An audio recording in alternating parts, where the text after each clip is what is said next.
Hey guys, just a quick note before the video starts. As you will probably notice, this is a re-upload of an old video. I don't know which one it is because I'm leaving this same tag in front of all of them. As you guys know, I've just recently started the Flix series with Kristen, and that's going to be the umbrella that we put all the movie reviews under. So in the meantime, I've gone back in the history of this channel to pull out all the old movie reviews that we have done. Now, obviously, they were done at that time. Any references may be a little bit out of date. They will be very obviously done at the time that those movies were relevant, but I've tidied them up a little bit, I've edited them up a little bit, I've tried to make the sound a little bit better, because on a couple of them the sound was really bad. I hope you enjoy. Please excuse the fact that they may be incredibly out of date, and hopefully something new will come along very soon. Enjoy the video, guys.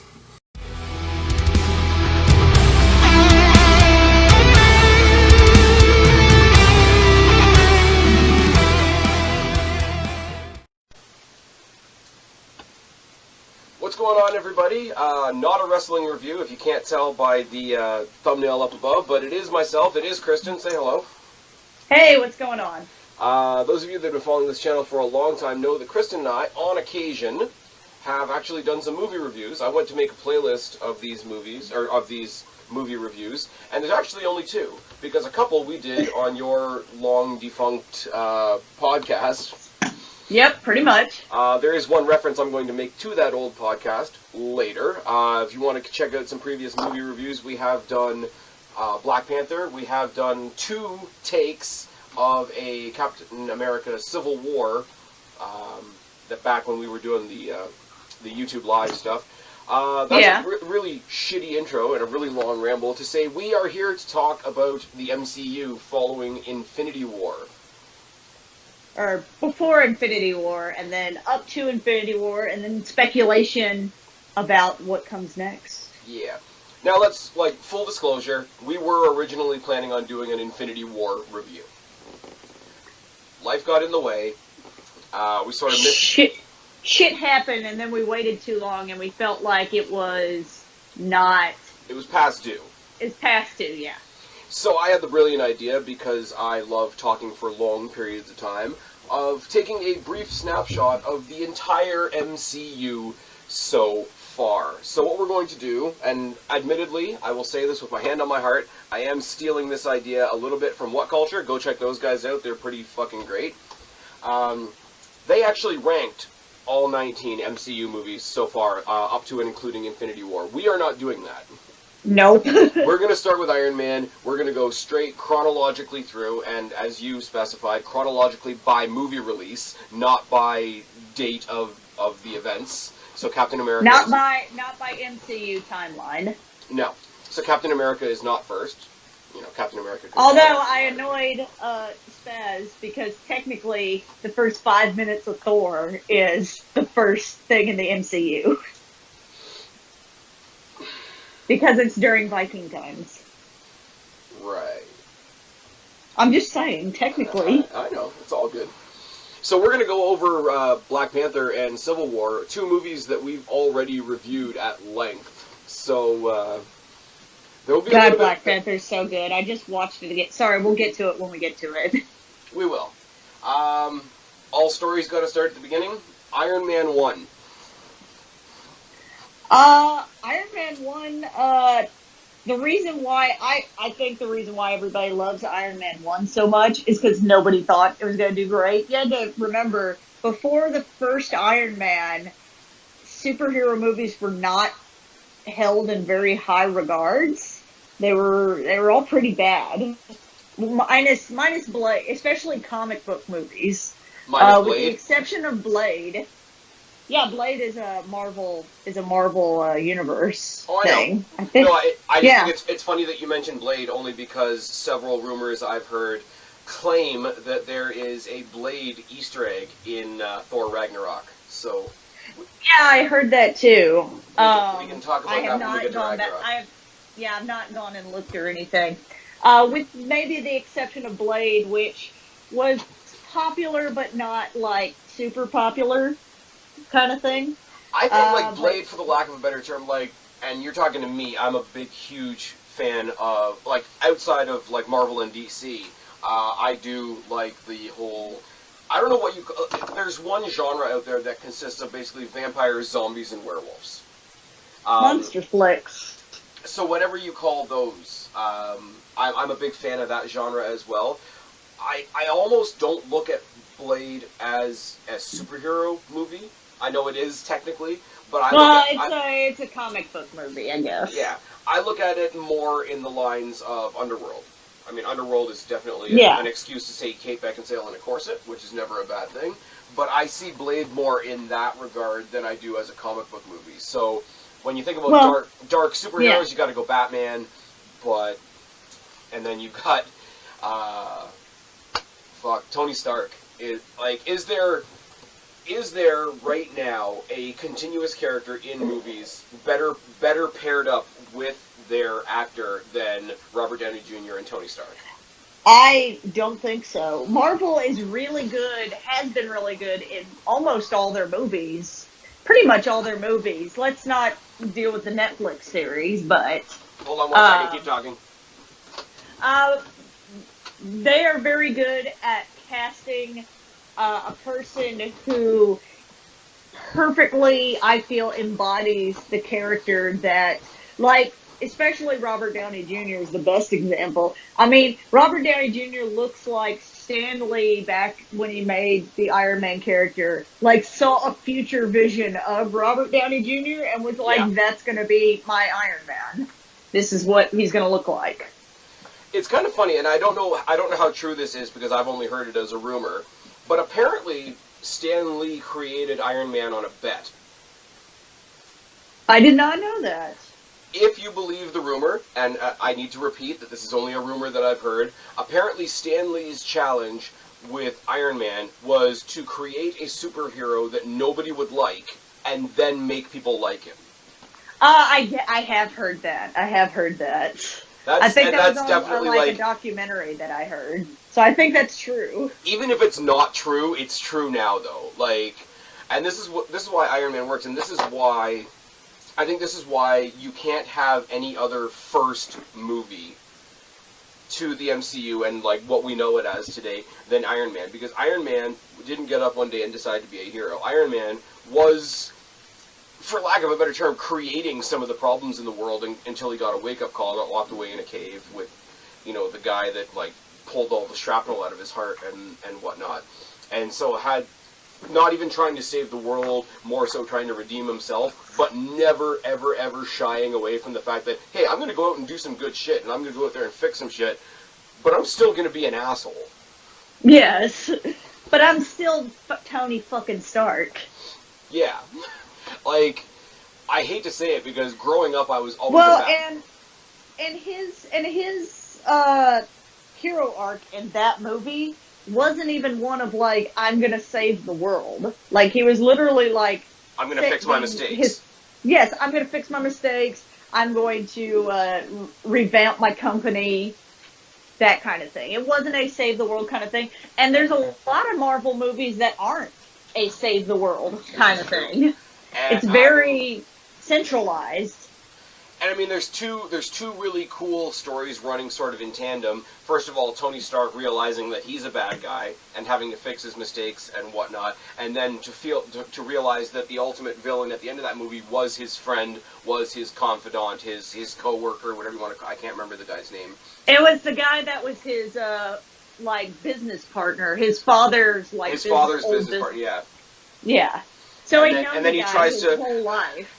I'm gonna do this a couple of times. I was thinking about this today when we decided we were going to do this today. When I randomly texted you at work and said, "How about tonight?" There's key phrases in the MCU that stick out in most of these movies that can't be recreated. The phrase that I remember from Iron Man the most is not even from Iron Man. It's when I can't remember the guy's name. The business partner guy. He's trying to get all his scientists to recreate what Tony did, to make his own Iron Man suit, pretty much. And I know what line you're talking about. Is it when Tony Stark built this in a cave with a bunch of scraps? and then the scared little scientist guy is like, I'm sorry, I'm not Tony Stark. Like, oh my God! When I saw that movie with a bunch of friends in St. Louis, we not when it first came out, like we were rewatching it, like weeks later, we kept going, Tony Stark. Every time somebody be like, oh, I don't think I can do this part. Tony Stark built this in a cave with a bunch of scraps. It's so fucking good. Like, it stands alone as a movie. The ending of that movie is pretty great, because, like, if you're me, if you don't actually... I know you've read the comics. I have not read the comics. Within reason. I would not call myself a comic book expert, but I have read a lot but of them. You've read enough that you've given me background on some stuff, especially with the Marvel shows, which we can touch on later as well. I made the decision, as soon as we sort of saw what the MCU was becoming, as it started coming together, as it started becoming this bigger universe, and trust me, we're going to talk about that later too, I made the conscious decision that I am going to enjoy these movies because I don't read the comics. And you can. My parents are really big fans of all the Marvel movies. But I hate most of the Marvel movies, and they're not comic book fans at all. They never read comics. Yeah. And it's I kept myself away from comics because I didn't want to be that guy. You know what I mean? Like that. You know the people that are like sitting there with their issue 22 in their back pocket while they're watching the movie. Well, that's not how it was here, and it's not supposed to be Thor that falls through the window. It's supposed to be the Silver Surfer and. We can get into the different Marvel properties is a whole other conversation, but I as somebody who actually like read the comics get annoyed by that as well, because over the years, because technically if you kept with the original timeline of the comics, all these guys are like fucking old now. Iron Man fought like the commies, Captain America fought the Nazis, and now they're in modern times kind of thing. They all, like, had their period of time, but they've stayed, like, and then the comic would get revamped so it could be to a new audience and everything. Comic books change. You can't hold a specific comic book and be like, this is the storyline that they're doing. Marvel and Disney are picking and choosing the parts that they want. This is their interpretation of the modern comic. It's just on film instead of on paper. And my thing, and you're absolutely right with the revamps, and there's several different versions, and rowdy. Look at Batman, once again. That's going to be my comparison for a lot of things.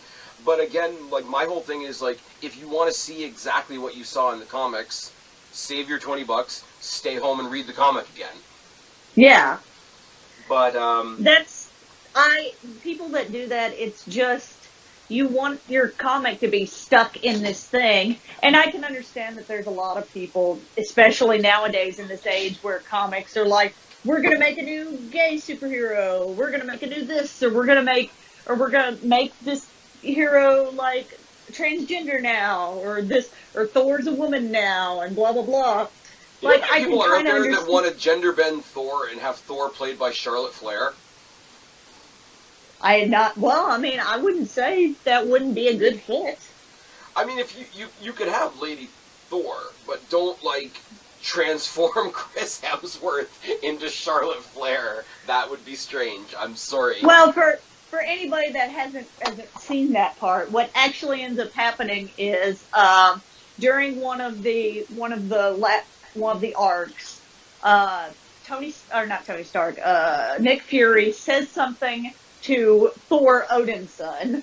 The Thor that is the female Thor is not the Thor that is Thor, son of Odin. Right. This new Thor has the powers of Thor. Nick Fury says something to Thor Odin's son. We don't know, I'm not sure what it was. I'd have to look it up. But he says something to Thor that makes him then unworthy to wield the hammer. And then another person picks it up, and whoever wields this hammer has the power of Thor. Fair. All right. So it's a completely, like, different person. It's not like they took... Although there was a comic where they did make Thor into a woman, but it was because Loki, like, transformed him. Oh, we're gonna get did to his Loki. trickery. We're gonna get to Loki. Sorry, we're talking about Iron Man. Yeah, we are. No, the only thing is, the last thing I was going to say, and the whole reason I bring up my not actually reading comics, before Marvel sort of re-kicked itself off, because there was, like, the old Spider-Man movies, and I'm sorry, the ones that I saw were pretty shit. Fantastic Four gets slated on a regular basis. So I lean the other way. Like I say, grew up on Batman, grew up on, like, old Michael Keaton Batman, and very much the whole two lives thing. So when I saw Iron Man for the first time, the other point that really kicks off for me is right at the end, right before the credits, when he's got the press conference going on, and oh my God, that was a robot. It was here defending you, Mr. Stark. How are you doing? Are you okay? And all this, and he just grabs the microphone. I am Iron Man. Cut to black, and it completely shatters the whole like secret identity thing, and I thought it was awesome because for me it was, at the time watching it, it was just sort of a really ballsy, like, fuck tradition type thing. Positive or negative? Shattering the idea of the secret identity. Sorry, I'm pushing a bed back. Alright then. In your opinion, positive or negative, shattering that whole, like, secret identity type of idea? Well, I mean, as I'm going to be saying this a lot, it's going to sound annoying after a while. As somebody who saw the comics, that's just how Tony Stark is. He's so egotistical a character that everybody has to know that he's Iron Man. Because, like, he can't, not because he feels like they need to know, because he feels like he needs to be given credit for the good things. He's such an egotist. He loves to hear his name. He's a little like Donald Trump. As we move through the MCU, as we follow the timeline and whatnot, by the end of it, there's and obviously it can be debated because I think maybe Ant-Man you could throw in there as well, but really there's only one that I can see that really has a secret identity, because everybody knows Cap, everybody knows, like, Thor is just Thor, like that's a thing. No, the only one I could really say would be that sort of maintains that real, true, like, two different lives thing is Spider-Man. Falcon has a secret identity. Okay, fair. Still. Hawkeye, not as much, because they were, like, secret agents, so until they So even their regular, everyday identities are secret. Yes. Let's see, I'm trying to think of anybody else. Ant-Man is a pretty good one. Vision has a secret identity, which we find out in Thor Ragnarok. In Thor Ragnarok? No, not Thor Ragnarok. Sorry, in Infinity War. I don't know why. But is that a secret identity, or is that him just trying to be, like, pulling a Mystique and just trying to be a little bit more normal? Technically, he kind of, Vision kind of pulls like a Superman. Have you seen Kill Bill, the first one? I've seen the Kill Bills once, and I can't remember a thing from them, I'm not going to lie. Okay, so there's a scene, it's the last movie in Kill Bill. The main bad guy, kind of, whose name I forget because it's been a while since I've seen the movies, but I do remember he's talking about how interested he is in Superman. How he's always liked Superman because Batman, has this, like, Batman has to, like, put on the suit and everything to become Batman. Whereas and Superman has to take the suit off. Yes, technically Superman is Clark Kent's secret identity. Or is it the other way around? Clark Kent is Superman's secret identity. Yes, that's what I mean. Clark Kent puts on... Superman is who he is. The disguise is Clark Kent. And Thor's like that as well. Who was I comparing him to? Vision. Vision's kind of like that as well. He puts the skin on to be the alter ego. Alright. Last thing I want to say on this, really, because if we spend this much time on each one, we're going to be here a long time. Yes, exactly. Let's start. Iron Man, it was kicked off, it was jump-started by Jon Favreau and Robert Downey Jr. They're like, let's make a go of this and whatever. And you can clearly, like, I love Jon Favreau's character. I love the happy character. It's fucking great. for somebody that was so integral to the creating of the movie to be in such, not a minor character, but a very, like, non-heroic role is fucking great. Happy's heroic. In his in own a different way. He's babysitting Spider-Man, it's fine.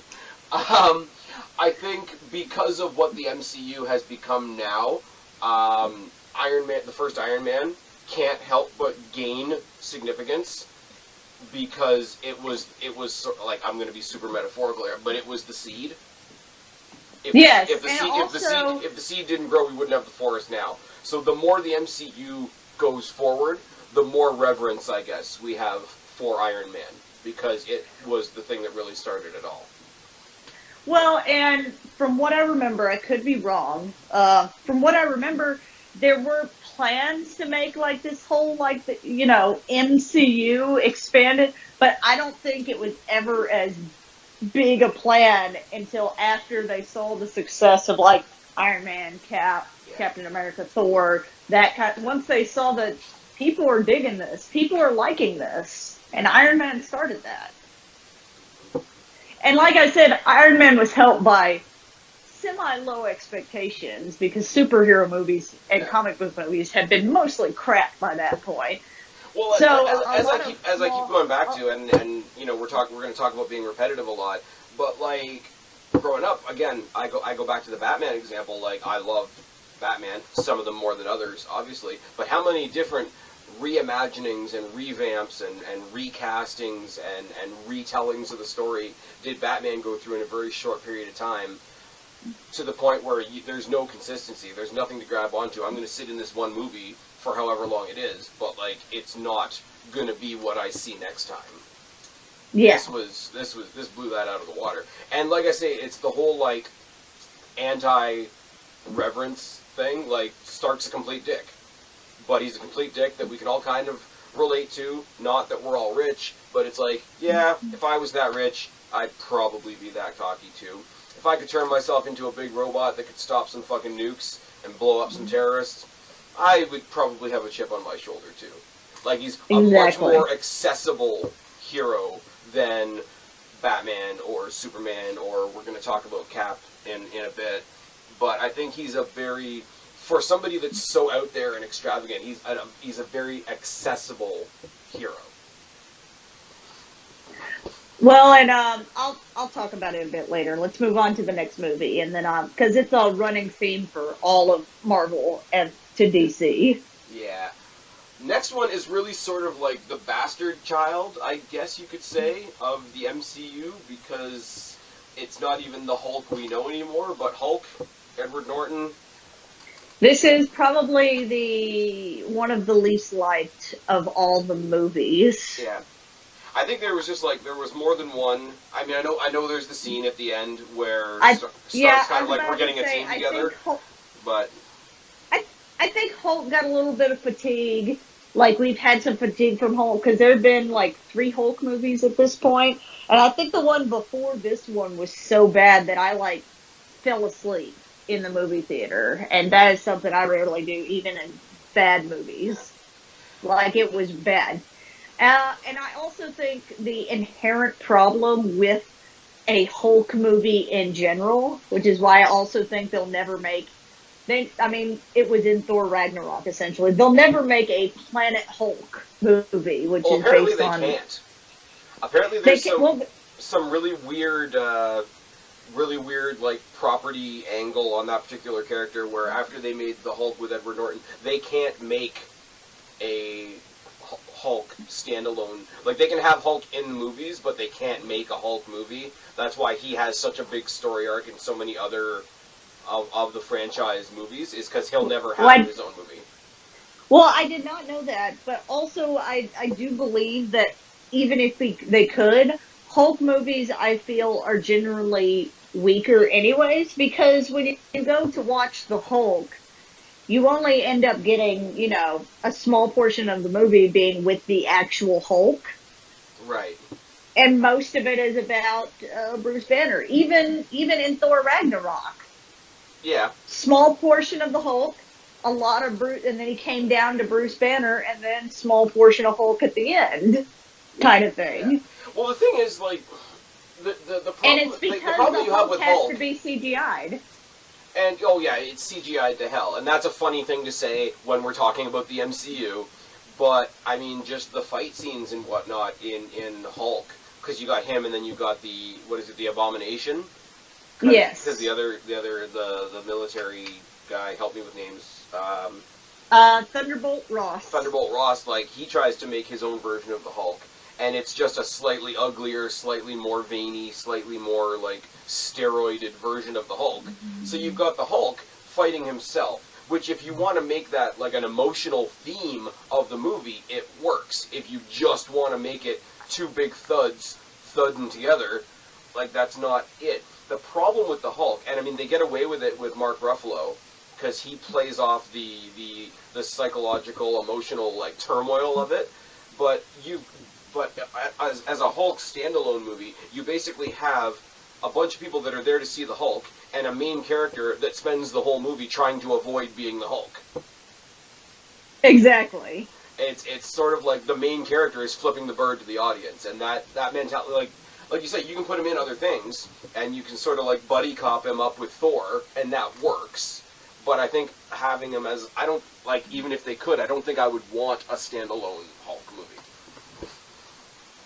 I mean, it's well, and my one complaint about the fact that there are not a lot of that there's not going to be a standalone Hulk movie is that I feel like there were some story threads that were just kind of left there due to the fact that they are not, like, in the movie there's a guy who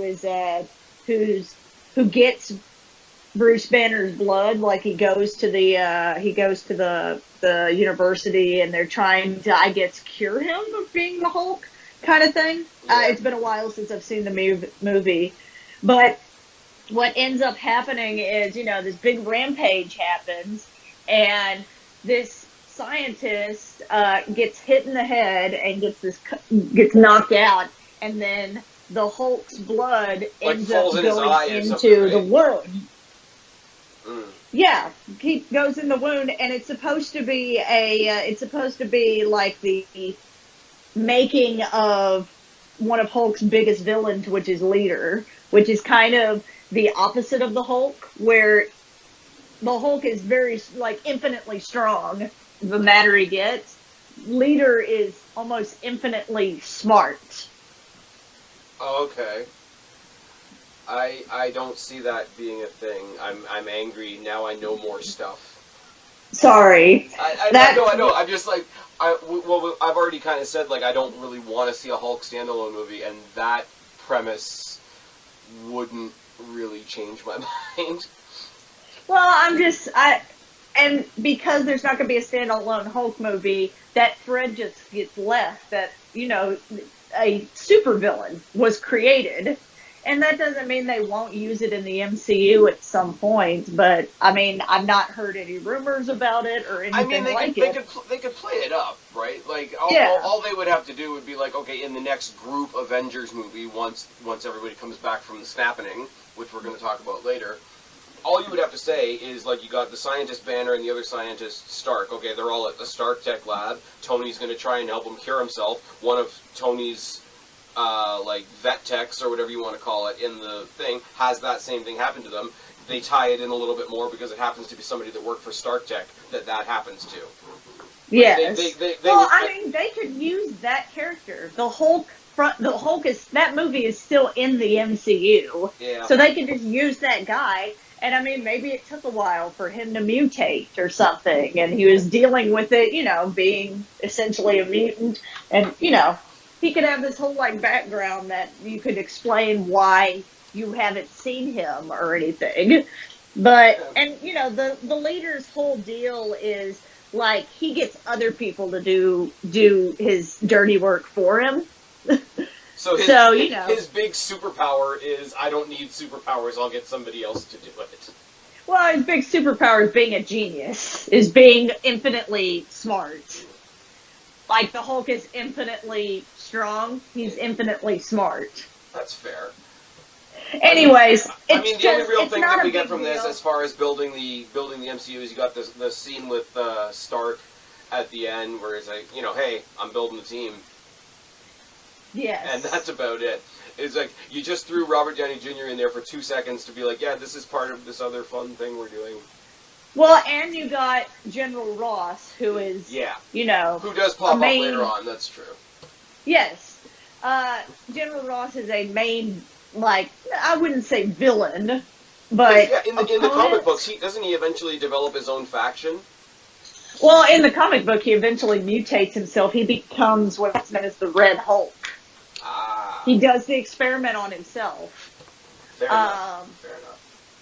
I think it's funny that every time a proper channel, my channel is just for fun, obviously, but when a proper channel, it's every single review I've ever seen, it's they feel the need to point out that Ross is different than the Ross that ends up in Wakanda that we're going to talk about later on, and it's one of them is a super old dude and the other one's played by fucking Bilbo. So yes, that is also a thing. Or should I say Bilbo or should I say Watson? There are plenty of people with the same last name that aren't related, guys. Black Panther, Black Widow, same first name. They're not related. Exactly. That was really that was terrible. dumb. That was a terrible joke to end our review of Hulk. The other thing I will say, we talked about as things go on, how they develop. Iron Man, like I said before, you get more and more of a sense of reverence, a sense of beginning when you watch Iron Man. The more we go into the MCU, the more we get spoiled with Mark Ruffalo's version of the Hulk and version of Banner. I think absolutely destroys Edward Norton. Well, and another reason Edward Norton was not in later versions is because they were trying to trim down the budget. And Edward Norton, Academy Award winner, more expensive. And they've already, from what I remember at the very beginning, I don't know if that moves on to these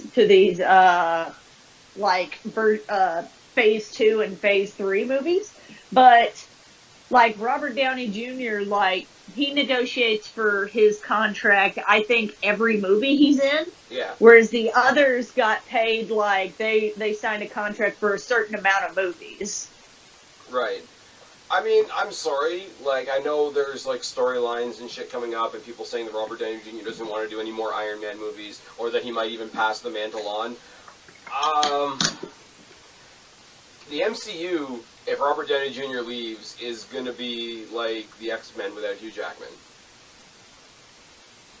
I mean, we'll see. It would have to be really good how they send Iron Man off. I have faith in how Marvel would do it if somebody decided to leave.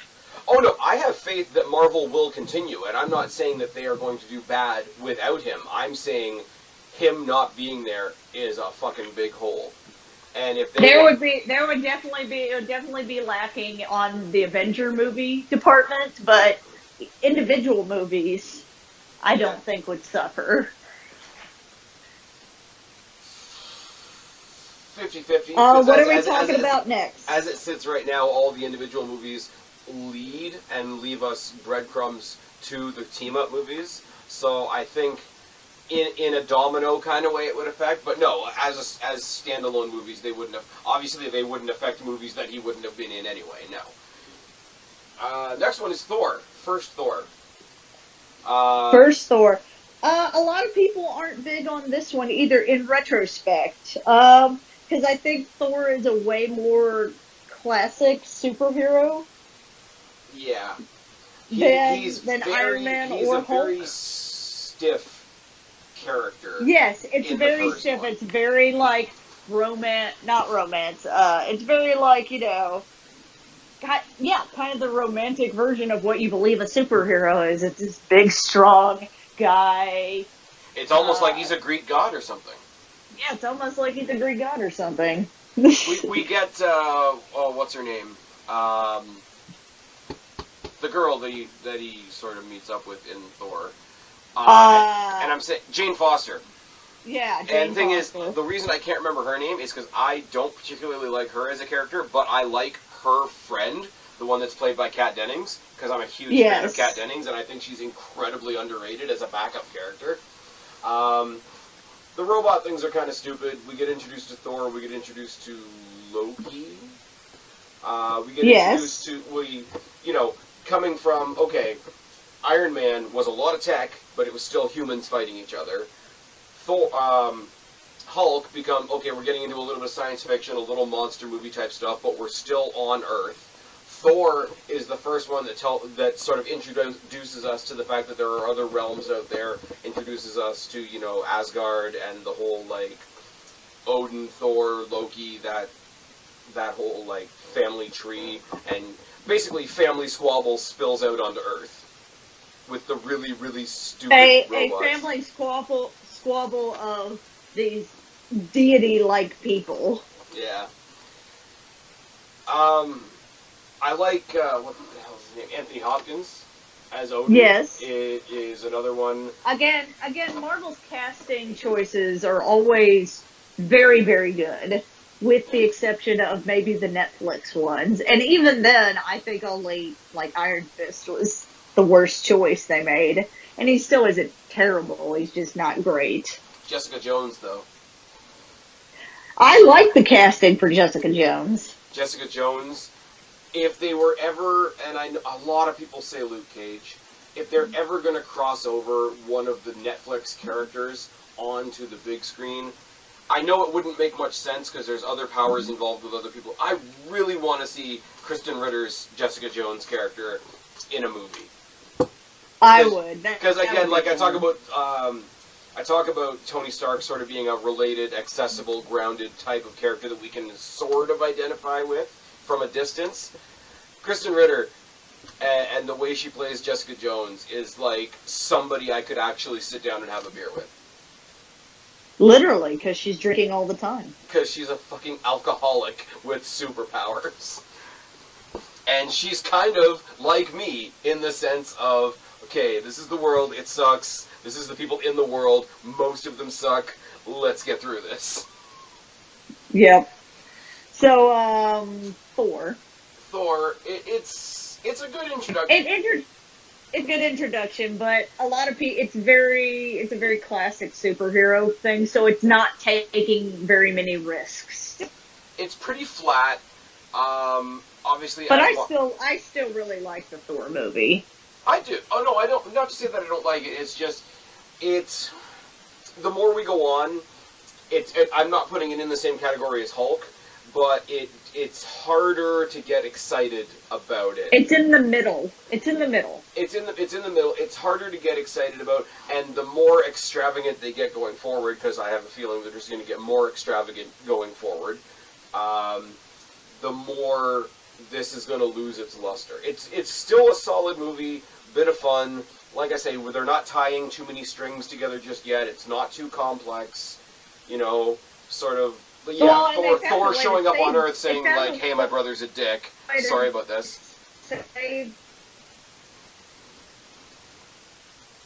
I'm sorry, I think it was. If I'm lagging or not. You're definitely cutting. Ooh, great. This is going to be fun, guys. There we go. We're back. Okay.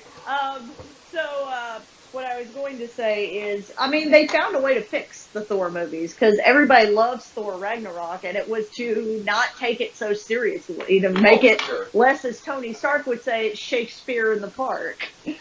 Shakespeare in the fucking park.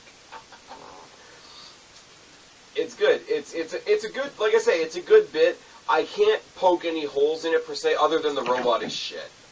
The little big mechanical robot. It looks like the Sentinels from Days of Future Past. From X-Men? Yeah. And it does look a little like the Sentinels, which is weird, because that came out first. Thor came out first. Yeah, so one took inspiration from the other. It just went the other way around. I'm actually going to talk about that in a later movie as well. As I say, I'm getting a bit redundant now, but I can't say anything bad about it other than the robot. I just think it's going to lose its shine the farther forward we go. Like It's a little bland. Iron Man stands up if I was to put it in and watch it tomorrow. If I put in Thor tomorrow, I don't know that it stands up as well. A lot more flash, a lot more fun in Iron Man, so it's not really even a fair comparison. But it is what it is. So we get to where I'm going to kind of sit back because I kind of hate the character. I'm going to let you take the reins on this one. Captain America, the First Avenger. This is another one that people find. There's a lot of people. We can relate this back to wrestling a little bit. A lot of people, they like the heels better. The heels have a more dynamic character. Captain America is a very good example of, like, super babyface. That's just how he is, and that's how he is. I like the Captain America character because I like the idea of trying to be better than you were yesterday, kind of thing. Trying to always better yourself, kind of thing.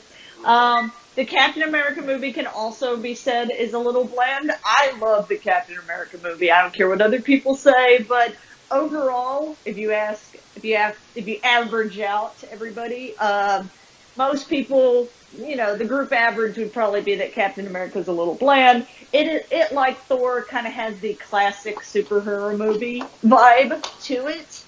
I would say it very, and I know I need to find a better comparison than comparing whatever Marvel does to whatever DC does. It's very much got a Superman vibe. I'm here and I'm doing this and you can't question me because I'm the right guy doing the right thing. Yes. Like, it's a little obnoxious. I will say, in its defense, even though I can't stand the character, even though I don't really have any time for Captain America whatsoever, before he goes through his transformation, before he goes through any of the drugging and putting him in the big cocoon fucking thing, when he's in the alley with the two bullies and he's about to fight the guy and he does the whole, like, hey, I could do this all day, pretty iconic scene. Pretty iconic. Yes. Pretty iconic. The fact that sort of coming of age, about to be the better version of himself. Pretty iconic scene, I'll give him that. And then we get the introduction of Bucky, which is paid off later on. And then basically after that, it just becomes a war movie. It becomes a war movie with a really animated leader on the other side. And I was trying to think.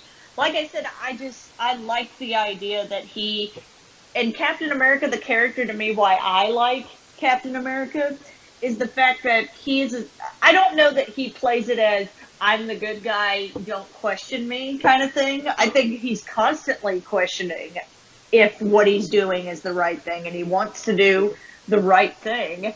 And he always kind of goes, well, I believe I can only do what I believe is the right thing. What I believe is the good, what I believe is the right thing to do. And a good guy just trying to do right. But while you're bringing up comparisons to DC, because a lot of people do this, and I saw a documentary or a talk about it, so I can't say that I'm the one that thought up this idea. A lot of people bring up Marvel versus DC, and there's a lot of differences between that, and you can tell it. Captain America is probably the best example of it. Marvel is all about regular people who then try and raise themselves up to a higher standard, to a higher degree of, because they then gain superpowers and everything. Whereas DC is a lot about people, with the exception of maybe Batman. DC is a lot about, it's more a story about people that are almost like deities. Oh, Thor is a good example. In this realm as well. Marvel is men trying to be gods, and DC is gods trying to be men. Gods trying to be men, yes. I've seen that. And then in the background, it's like, Batman with the little thought bubble, they think I'm a god. And then in the bottom it's Thor, it's like, they think I'm a man. But it is true. It's so funny that I am such a fan of Iron Man, and as I say, with my zero comic book experience, I'm literally talking about Robert Downey Jr.'s portrayal of Iron Man. It's a good portrayal of Iron Man. The thing is, and like, Iron Man and Captain America, his... and obviously they go on to fight later on, they're both arrogant. The difference is the type of arrogant that they are, and maybe it's the way I interpret Captain America because I don't like him, but there's such a, even if it's not intentional, and I'll give credit that it's probably not intentional, there's such a self-righteousness to Captain America that it's a little, and you've already made the wrestling comparison, he is John Cena. Yes. He's definitely John Cena. Whereas Iron Man's like, no, I'm an asshole, and I'm not going to do things the right way, but I'm still going to win, and you're doing bad shit, and you're going to stop. Where, again, like, obviously, as human beings, we all want to do the right thing, but the whole idea that we're going to do the right thing regardless, and I mean, we see Cap sort of stray from that later on. We're going to talk about it later on. He does change. He does kind of makes this turn to where I can only do what I think is right. Yeah. But he doesn't try and put it on anybody else. He's like, this is my shit. This is what I'm doing. No. I can only do what I think is right. But that doesn't mean he is right. Right. Depending on your perspective. And I believe, oh no, we should have said in Thor. Thor, I believe, is the first time we see, what's his name? Coulson. Yes, Thor is the first time we see Thor, Agent Coulson in Thor, representing S.H.I.E.L.D. When they discover the hammer in the desert and all that sort of thing, which leads us to the first, I would say the first flagpole in the MCU, the first Avenger. Oh, before we move on from Captain America, can I just talk about one scene that my dad especially loves, but I also love? Sure. The Star-Spangled Man with the Plan? What? Are you talking about the Star-Spangled Man with the Plan? No, but that's funny. And I like that, they kind of make Captain America, and they're like, well, we only have one of you, so we're just going to make you a sideshow act. We created a super soldier, but we're not going to fucking use it, because there's only one of you. So he really is John Cena. Yes. So anyways, I love the scene, and this is when he gets the super soldier serum, when he put him through the rigorous training course and everything. And they have everybody running, and, Steve Rogers is this skinny, scrawny guy. He's got asthma. He's got all this stuff, and all he wants to do is serve his country. He finally gets a chance. He's in this program where they're going to select who's going to essentially become Captain America at that point. And they're running down, and he is in the way back. And they get to a flagpole, and they give everybody the opportunity to be like, hey, if you climb up this, nobody's been able to do this.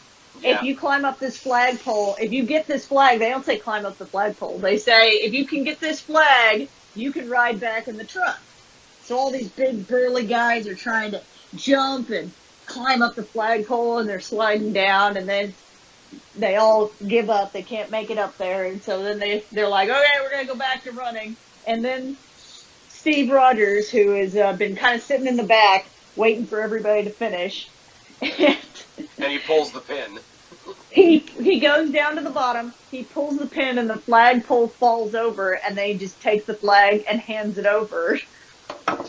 I will say, as much as I don't like the character, I do like Tommy Lee Jones in this movie as well. I almost forgot that he was in it.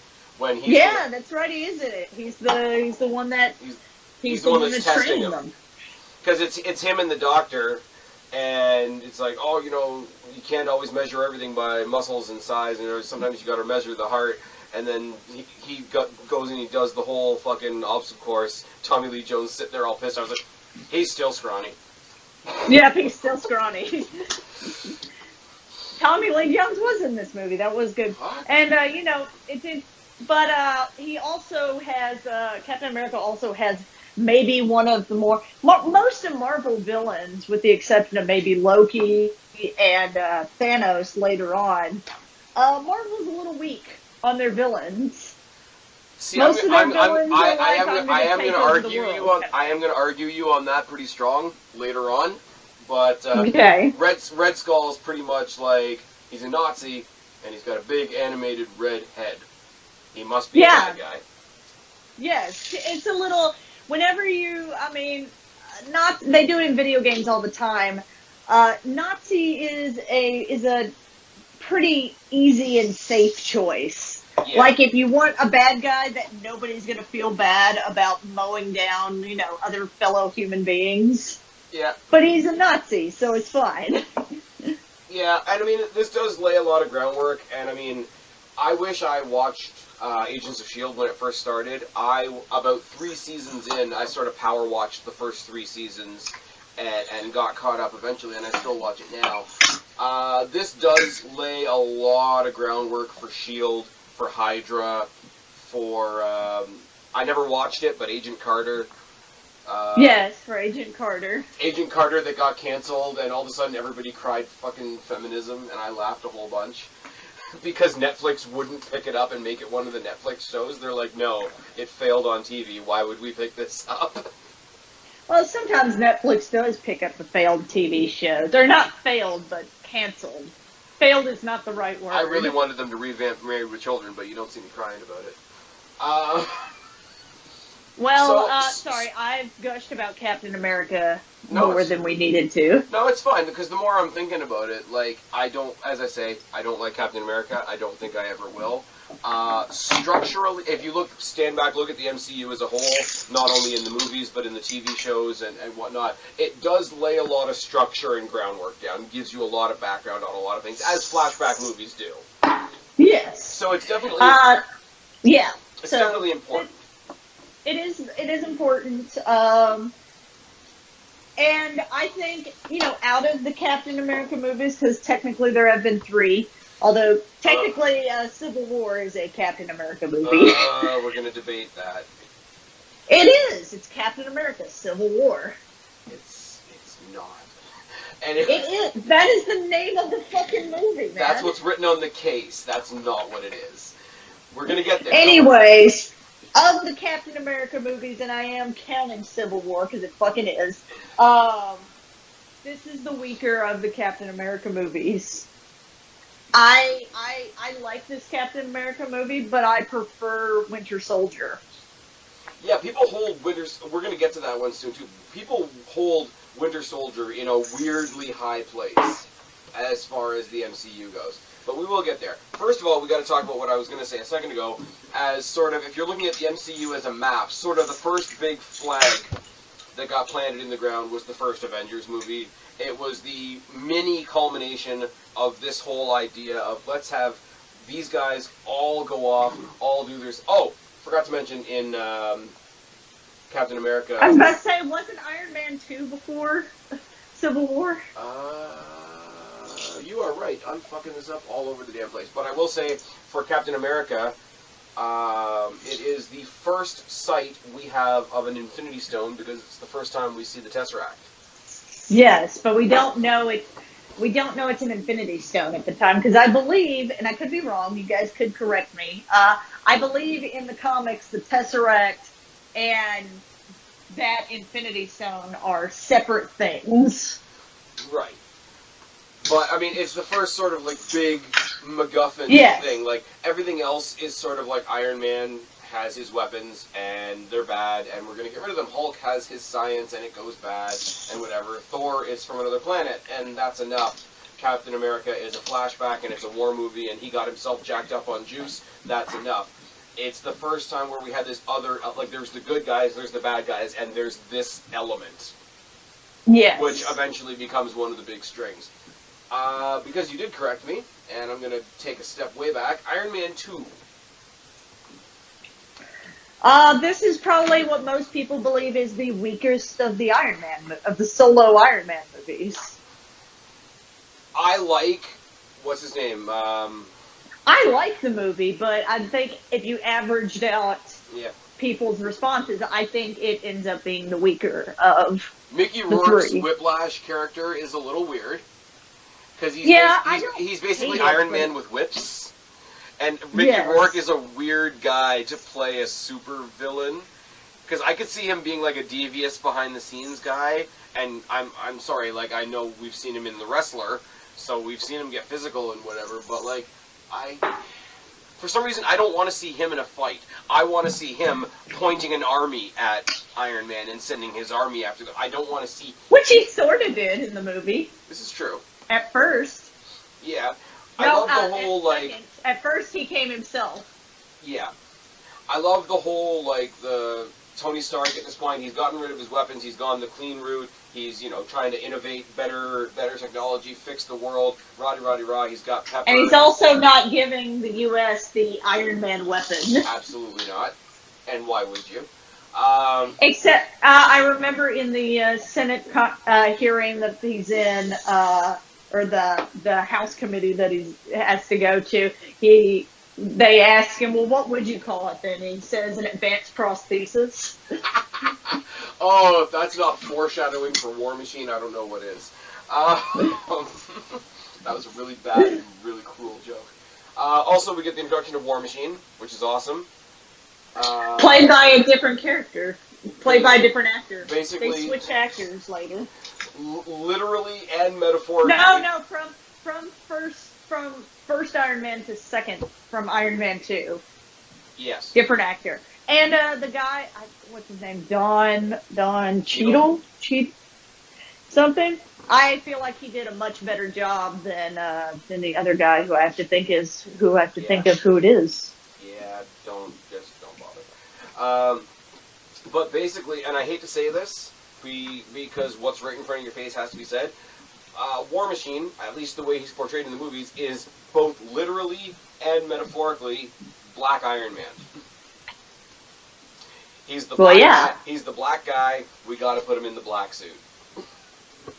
Well, he's not. The suit isn't black. It's silver. It's pretty. War black Machine's War Machine's gray. It's true, but we get into this weird thing between, and we're going to talk about it in Winter Soldier when we get there as well. You get this weird sort of trend of, like, superheroes all gaining sort of like a black sidekick. It even goes as far as Thor Ragnarok, which we're going to get in a second as well. I like Falcon. Falcon's awesome. Falcon fought Ant-Man. We're going to get there too. But, I mean, you get this... It's funny because it's literally following right on the heels of the announcement that he's Iron Man from the first movie. He's doing the Stark Expo. He's trying to fix the world. He's making a stand that the Iron Man suit is his. He's got the buddy War Machine who takes the other suit. But he's basically while he's out there fixing the world, he's also definitely making Iron Man the brand, I guess you could say. He's making himself into a superstar, as well as being a superhero. It's really good. It's just, like I said, I mentioned the arrogance of both him and Captain America. But he's basically reveling in his own, I'm a good guy, and it's awesome. And everybody loves me. And the Robert Downey Jr.-ness of it all. The Senate hearing scene is fucking amazing. When he leaves and he throws his glasses on and he's blowing them all kisses. Yes, exactly. Where he's, like, stealing all the screens and being like, see, nobody's even close to my technology. The donut shop scene that he has with... where he's in the thing. Oh, yeah, that's right, because his prosthetic, the magnet that's keeping all the shrapnel from going into his heart, is also poisoning him in this one. And that's another part of the reason why he's, like, also going nuts. It's because he's like, I'm gonna fucking die anyways. This stuff's gonna poison me. It's kind of a, like, that in itself has a dual sort of effect on him, though, I think. Because I'm going to die, I might as well do some good shit before I die. But on the other half of that is, like, I'm going to die, so fuck it. So I'm going to walk into my own birthday party wearing the Iron Man suit and get shit-faced. And get shit-faced. When fucking... Was it Rhodey? When Rhodey puts on the War Machine suit, and he just picks him up off the ground when he's like shit-faced, he's like, come on, man, this ain't a good look.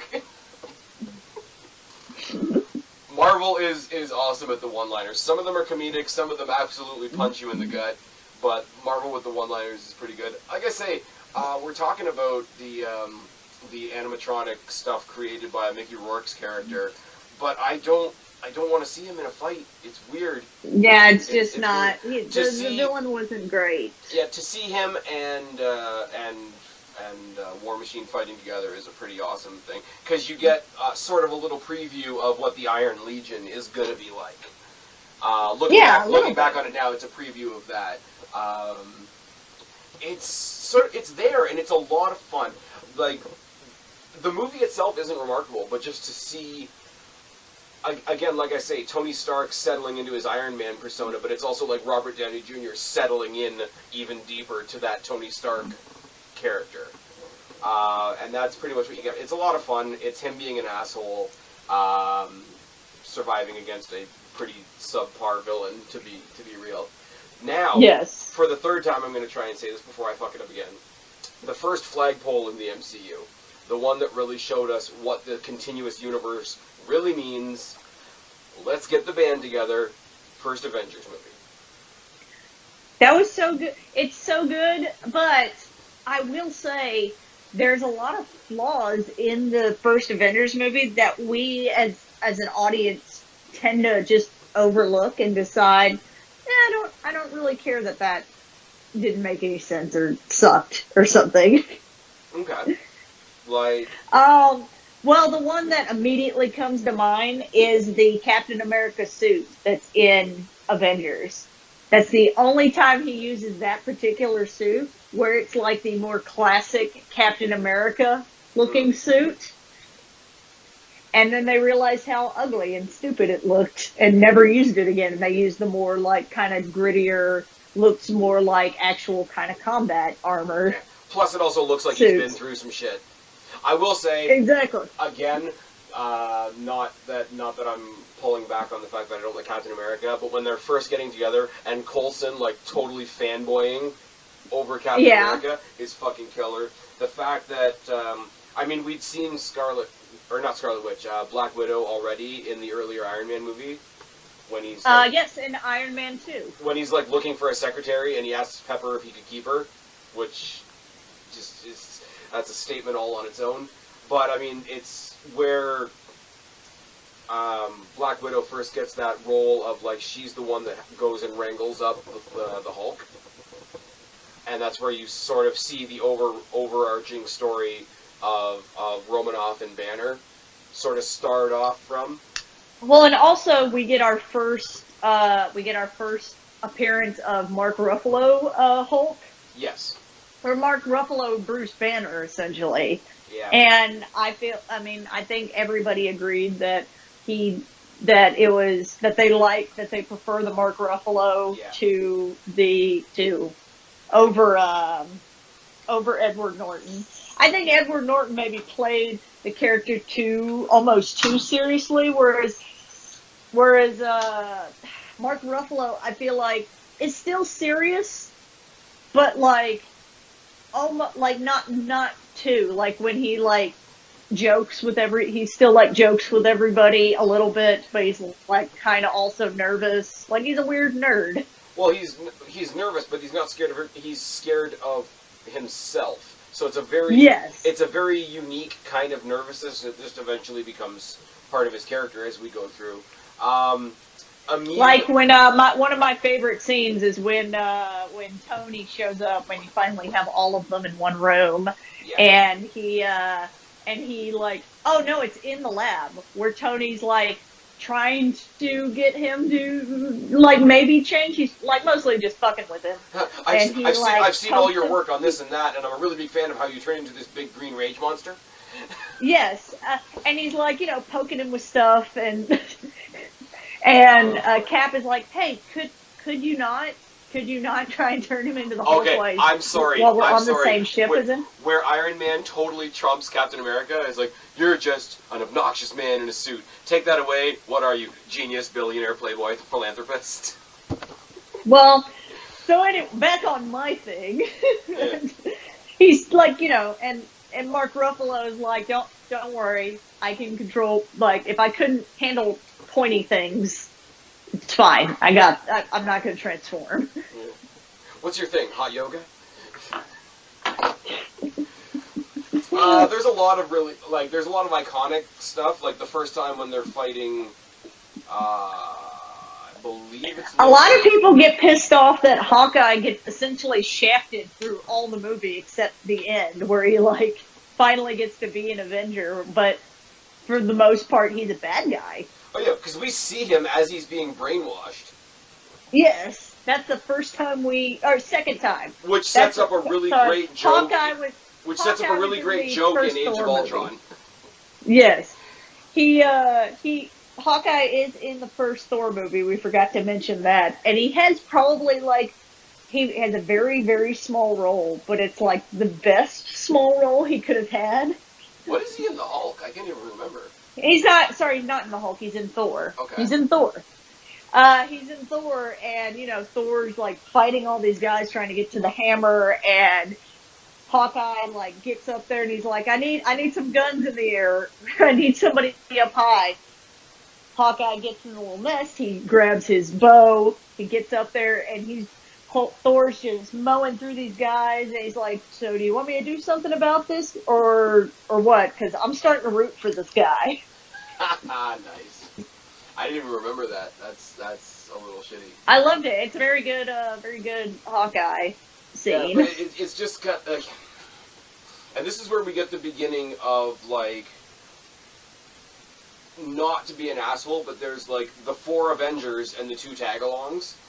Yes, the 4 Avengers and the 2 spies. The 4 Avengers and the 2 normal people. I mean, they've done a little bit better later on trying to, sort of bolster up their importance and whatever. But it really does, it's okay, you do this, you do this, you do this, you do this, and you've got the bow and arrow, and you're just angry and such. There is a bit that Patton Oswalt does where he talks about, it's going to go into a little bit of a thing. He's talking about the Bible and everything. He's talking about how Jesus has all these, weird superpowers in the Bible.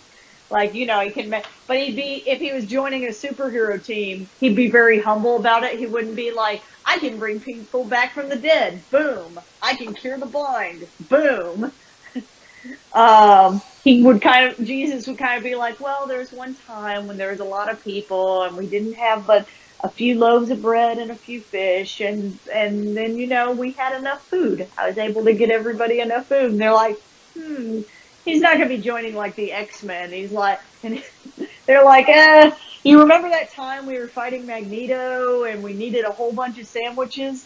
Yeah, me neither. We're going to go ahead and pass, Jesus, but, try the Avengers. They'll take anybody. They have a guy with, a bow and arrow on there. There's a great thing. I don't know how many people watch it on YouTube. There's a YouTuber called CinemaSins, and they basically take the piss out of movies, and it's great. And it was actually during when they were doing the CinemaSins for... fuck was it? It was Suicide Squad, and they introduced Slipknot, who's in the movie for 5 minutes. It's fuck, give that guy a bow and arrow. He might as well be Hawkeye. Yeah, exactly. Anyways, I love Hawkeye though. But there is a couple of obviously you've got Thor fighting Hulk on the plane. You've got Thor. And then you have the whole scene. You're forgetting the whole scene where it's Iron Man versus Thor versus Captain America. I do I was getting to that, because the iconic thing I was going to tell you about is the very first time we see the hammer hit the shield.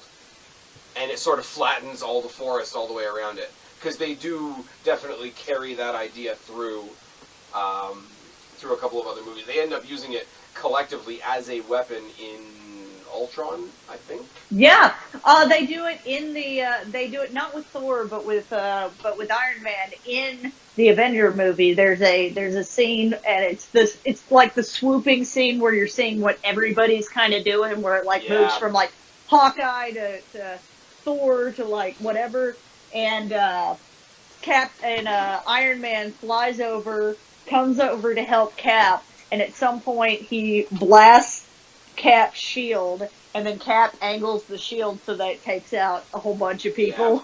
For anybody that is caught up on season 2 of Luke Cage, they do a really cheesy version of that in season 2 of Luke Cage. I am not caught up. How is Luke Cage? I don't want you to give me a short version. It's good. It's less superhero-y, if that makes sense. It's very much with the Harlem gang lifestyle and all that sort of thing, the different cultures clashing. I swear to God, and somebody is gonna call me racist in the comment section, I don't care. If you want to hear any of the villains in Season 2, put your subtitles on.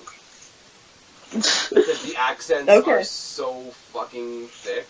And I'm not making fun of anybody but myself, but I sat there and I tried to watch it and tried to make out what people were saying, because villains monologue, it's what they do. But I need to know what you're saying. So between, like, the patterns of speech, compiled with, a lot of low and high talking, and compiled with some really, really heavy accents, it's a bit of a struggle. The end, I'm not going to say, the end is very strange. I didn't see it coming. I'm very intrigued now.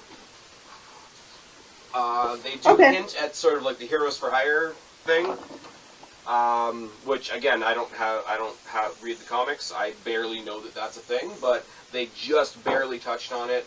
I like what they did with the Misty Knight character. I'm not sure about what they did with the Night Nurse character, but it is what it is. Okay, sorry. Back to Avengers. Anyways, Avengers.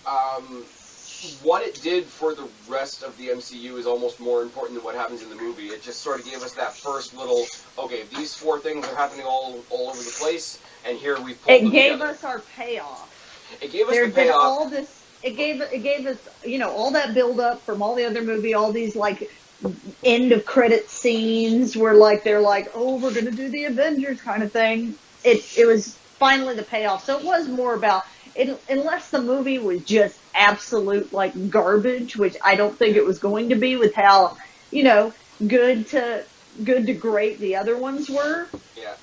I think it still would have been a huge success. It's as I say though, like structurally, even if it had been crap, it wasn't crap. I like it. Yes. And you definitely have those like superhero still shots, like when they're about to fight and they all pose as a group and it's all pretty and wonderful.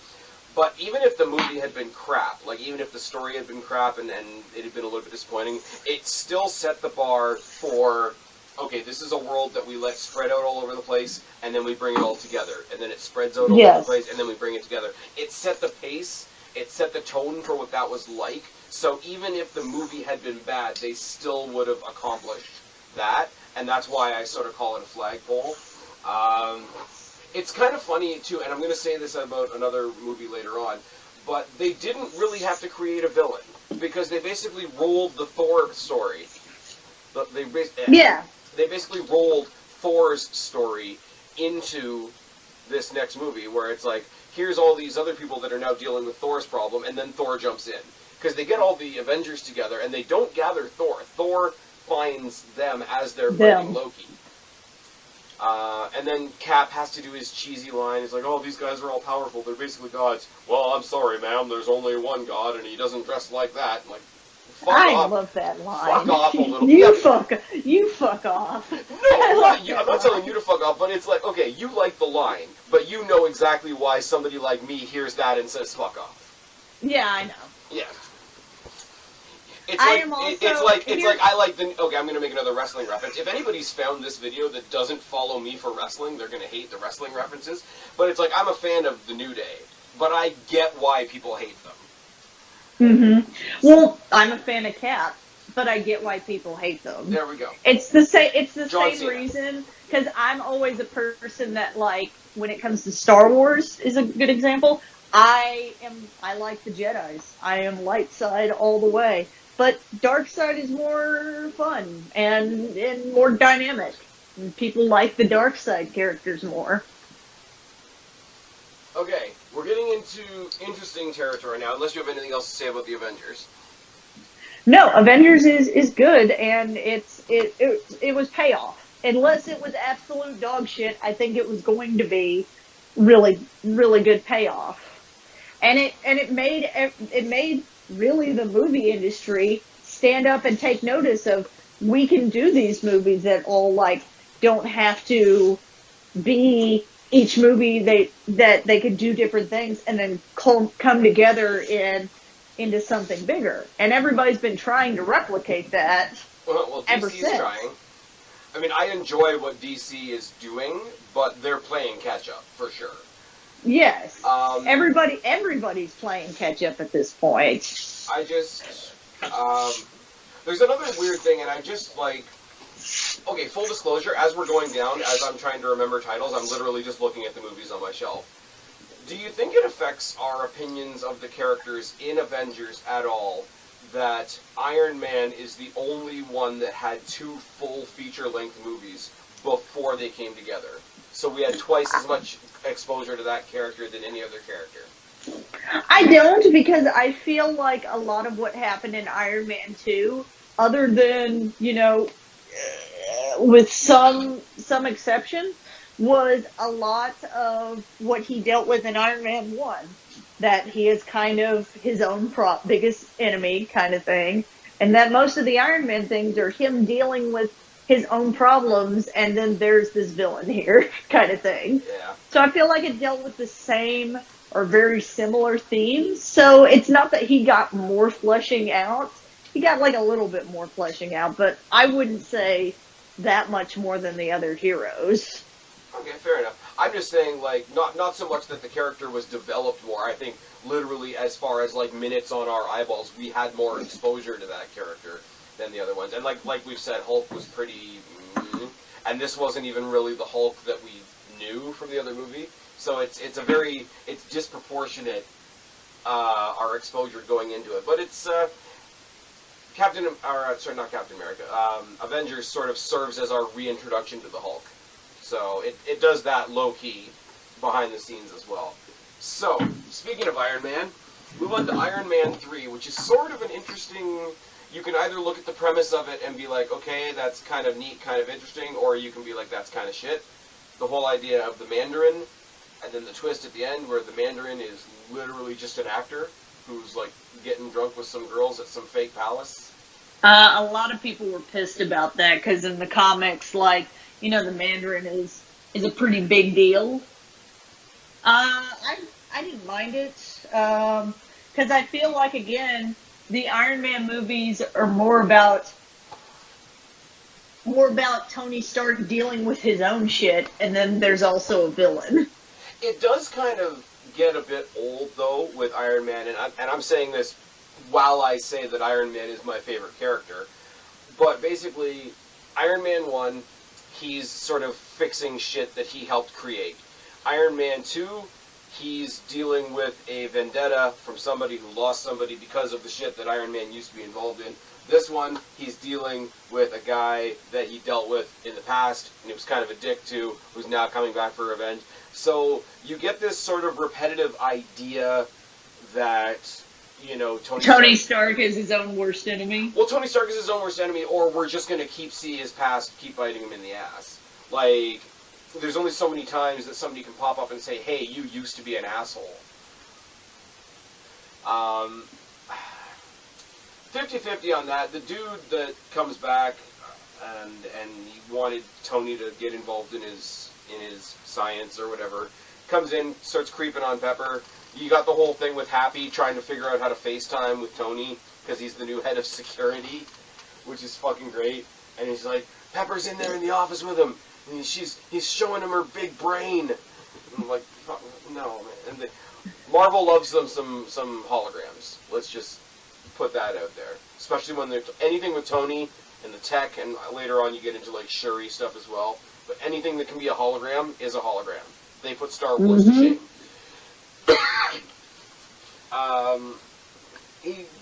He just comes in and sort of like pervs on Pepper, and then at the end he ends up kidnapping her. He ends up kidnapping the president and trapping the president in one of the Iron Man suits, and it gets in the Iron Patriot suit.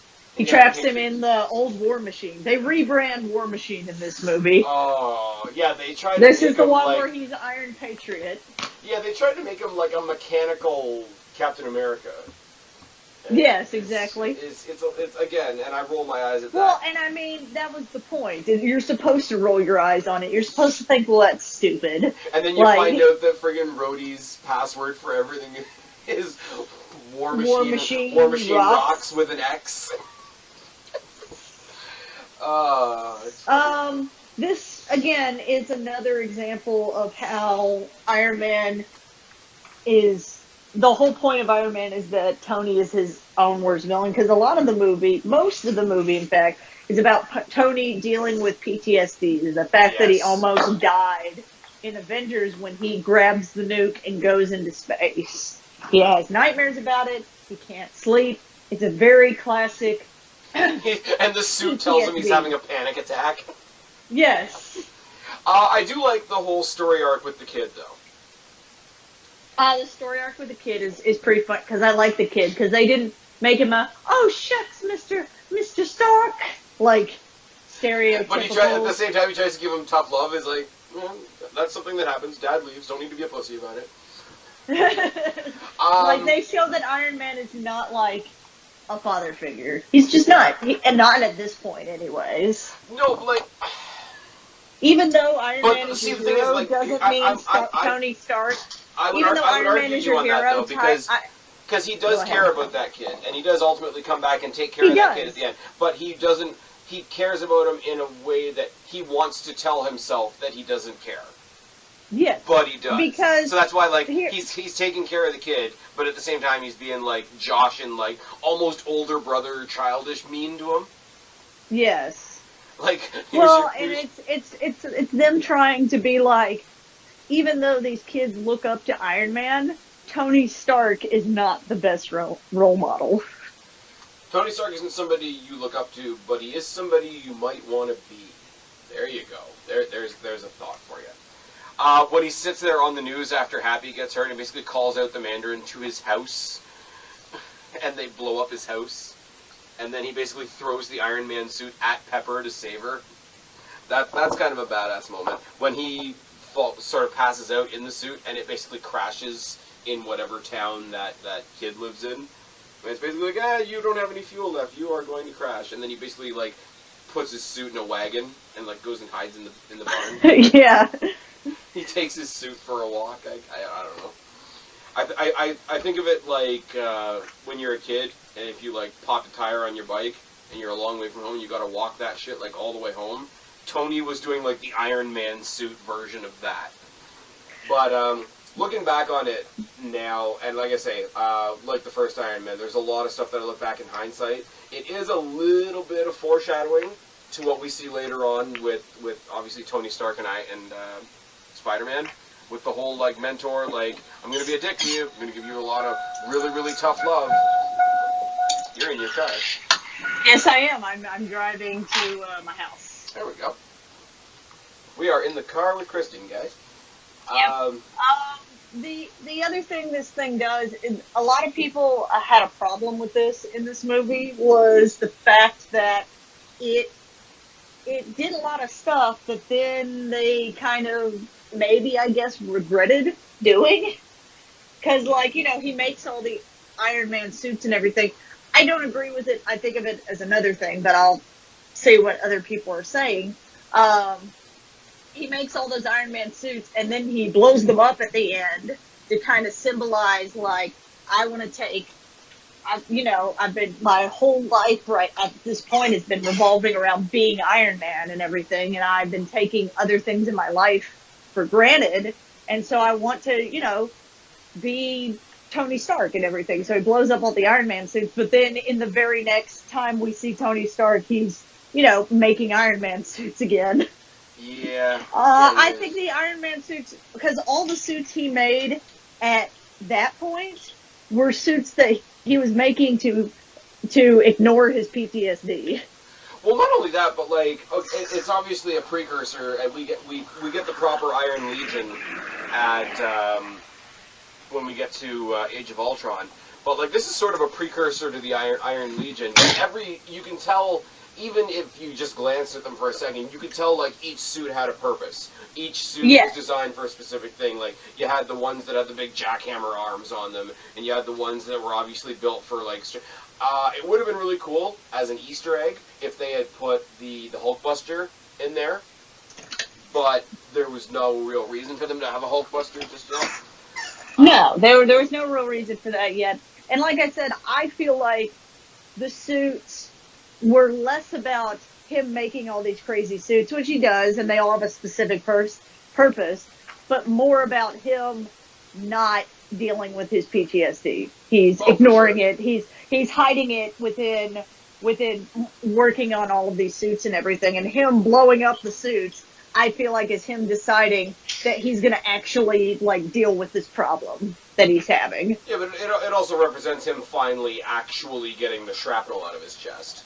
Yes. Well, and, you know, that's part of him dealing with all that stuff. That's part of him dealing with it. And, you know, a lot of people didn't like that because they felt like, you know, they were kind of saying this is the end of Iron Man, and then in the very next movie he's in, he's fucking Iron Man again. But, you know, I just see it differently. Yeah.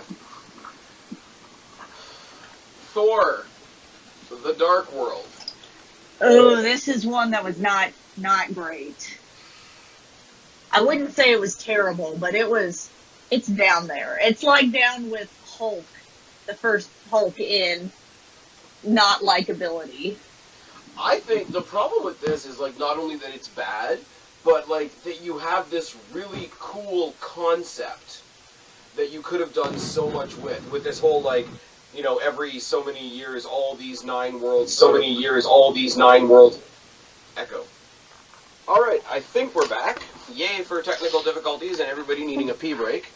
Yes, we needed a break for a second. Well, it was inspired by the fact that we were talking about Thor: The Dark World, which is disappointing as a whole.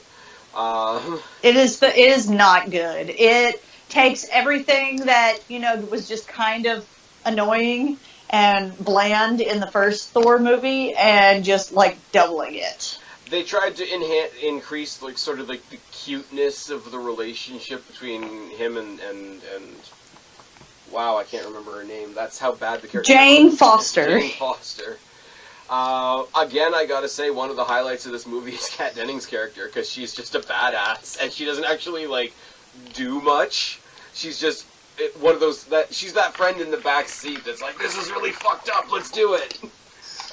Well, and then they also tried to make it better by, you know, having more Loki in it. They made Loki into sort of a good guy in this one. This is the thing, and this is where this is the one where Thor's mom dies. Yes, this is the one where the Dark Elves or whatever that are trying to get. Oh, this is the Ether. This is yes. I believe, this is the red Infinity Stone. Second Infinity Stone. The reality stone. They kill his mom, and this is where you sort of sow the seeds of, like, you know, you talked before about, like, Marvel doesn't have great villains, which I'm going to disagree with a whole bunch. Even if I go back and watch these old movies now, I don't count Loki as a villain. Because he doesn't want to fuck people up, he just wants stuff. He came to Earth because he wanted Earth. He went back to Asgard because he wanted the throne. He wanted the Tesseract because the Tesseract was powerful. Like, he's a bad guy, but he's not a villain. You know what I mean? Like, he doesn't have super devious, malicious, violent, hateful intent, which we do get with some other villains that we're going to talk about later on, that are better villains. But I don't, especially now, where we're sitting right now in the MCU, I don't count Loki among the Marvel villains, but I do count Loki as one of its best characters. And well, a lot of people would agree with you. Like I said, and we said the same thing about Tony Stark, but Tom Hiddleston is that Loki character. That Loki, like, no pun intended, that sarcasm that comes from, like, People think I'm a bad guy. I know I'm kind of a bad guy. I'm still going to say some stuff that's true, that's going to piss me. Maybe I'm Loki. Maybe I'm not Iron Man. Maybe I'm Loki. Maybe you're Loki. Low-key, I'm a bit Loki. Boo. I'm not letting you do that joke without a boo. I'm aware. But again, you get sort of like this puppet-looking villain that has no dimension other than it's gonna just come in and I'm gonna fuck shit up. I'm going to destroy everything. Yeah, I'm gonna release the ether, it's gonna make me powerful, and, scorched earth type deal. So very, very one-dimensional villain. They up the ante with the whole relationship with him and Foster, which I don't think any Marvel movie really needs. I'm sorry, I'm just that kind of guy. You did get the more development with the family dynamic of Thor on Asgard. You get to see more of Asgard, which is good. You see more of Odin and the relationship between Odin and his sons, and you see obviously his mom die, the different emotional depth of the Loki character, which is great. So, as far as a continuing story, much like Captain America, not much of a story to bite into, but as far as setting things up for the future, it does a decent job of that. I wish Kat Dennings' character became a superhero because she's awesome. But anyways, moving on. I literally don't have much to say about this movie because it's one of my least favorite. Yeah. I mentioned it briefly earlier. One movie that people have a really weirdly high opinion of is Captain America: The Winter Soldier. I would not say it's a weird. Why it's weird? It's the idea that you're putting this super wholesome Captain America who's like, back in the 50s, when they did things differently, I'm trying not to say again. Super baby face, and then you put him in this moral gray area that he then has to deal with. And it starts the beginning of his, doing everything for the greater good to his, I can only do what I feel is the right thing. I like Buster. I like his metal arm. It's good. I love this movie. It's such a good movie just because of the situation of putting this guy who is the ultimate good guy in this situation where he's constantly in a moral gray area. And you pair him with Scarlet Witch, who lives in a constant moral gray area. It really is sort of a spy movie. Like, one of the things that's been talked about, and I meant to mention it a lot earlier, because the Marvel universe is so vast, you get different genres of movies. You get space movies, you get science fiction movies, you get kids movies that we're going to talk about later on. You get like a almost a James Bond-ish spy movie. There's not very much superhero element to this movie, other than the fact that one guy's got a replicated arm, one guy's been just like physically enhanced to be a stronger human. Like, there's no big alien, there's no big monster, there's not really any big tech other than what's his name, the German dude speaking to them through the computer, and Bucky's arm. Like, it's a very human movie. Yes. And it's another one of those things that I should have been watching S.H.I.E.L.D. at the time, because in real time, the stuff that was happening in S.H.I.E.L.D. in the movie was happening on the show as well, so I kind of missed out on that opportunity. The whole idea of, like, the splinter cell of Hydra existing within S.H.I.E.L.D., again, it's that sort of, like, espionage, spy, is your government really a good government type of idea. Very human, very off the beaten path of... And very topical. Well, yeah. We're gonna build a Captain America. It's gonna be fantastic. It's gonna be the greatest Captain America. Can you imagine Chris Evans with Donald Trump's hair? Why? Why would you do that? Or no, just the Captain America helmet with the hair on top. Ugh. Iron Trump. Exactly. Trump would not be a Captain America. Trump would be Iron Trump. And it'd be like gold and gaudy. And the big chest plate in the middle would be a T. Like, it'd be awful. That's fucking terrible. If anybody out there can draw, we're about an hour and a half into this video already. If any of you out there that are still listening can draw me Iron Trump. It'll be good. The Iron Trump. And it would be bigger than any other Iron Man suit. Ew, the Trump Buster. The Trump Buster. Oh, okay, we need to stop this. There's a dirty joke in there somewhere. Bustin' Trump. Hey, was that a hammer tech missile? Is that a hammer tech missile in your pocket, or are you just happy to see me? Oh, Christ. Oh, lost my train of thought now. Captain America Civil War. No, we're not there yet. This is Captain America Winter Soldier. There we go. The unfortunateness of this is when this movie came out, I do have some friends that do read the comics, and they're like, yeah, look at, they did Bucky really well, the Winter Soldier, and somebody told me, eventually he becomes Captain America, and I'm just watching the movie because I don't like Captain America. I'm like, why can't he be Captain America, like, now? Like, that'd be awesome. Just do it right now. Sorry, I like Captain America. You can't have him. That's fine. It's good. It sets up, again, like, the big conflict for another movie we're going to talk about shortly.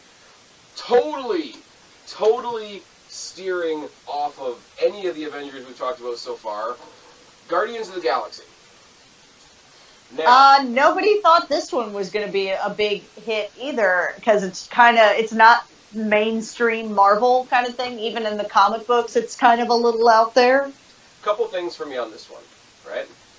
First of all, pretty significant within Marvel because they've made their first handful of characters. They've had their separate things. They've brought that handful of characters together. That handful of characters is back out doing all their own things. They're proving that now they can have something completely outside even the handful of characters that they've brought together and split apart again. I didn't see this movie when it first came out. I saw it because of a video that you and I did. Really? Yes. Because you and I reviewed Jurassic World. Yes. And I was not that familiar with Chris Pratt.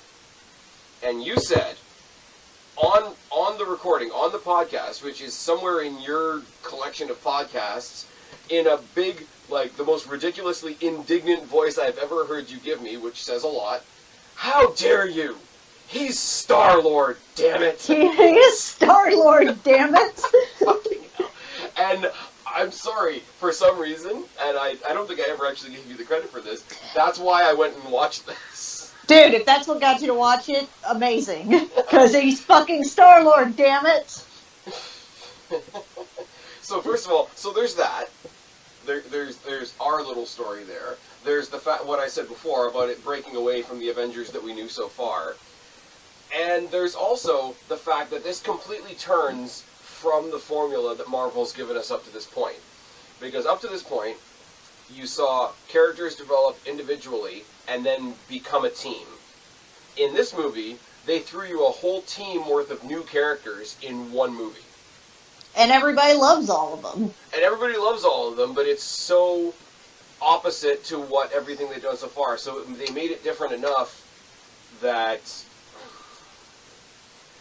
while it was going to become part of this big major overarching entity, it was an entirely different spin on how we were being introduced to the characters. There's a little bit more of extreme characters, the Rocket and the Groot and Drax, and obviously Batista's there. Well, and this was the first one of the Marvel movies that was almost entirely, the storyline was about an Infinity Stone, and they actually call it that at that point. Right.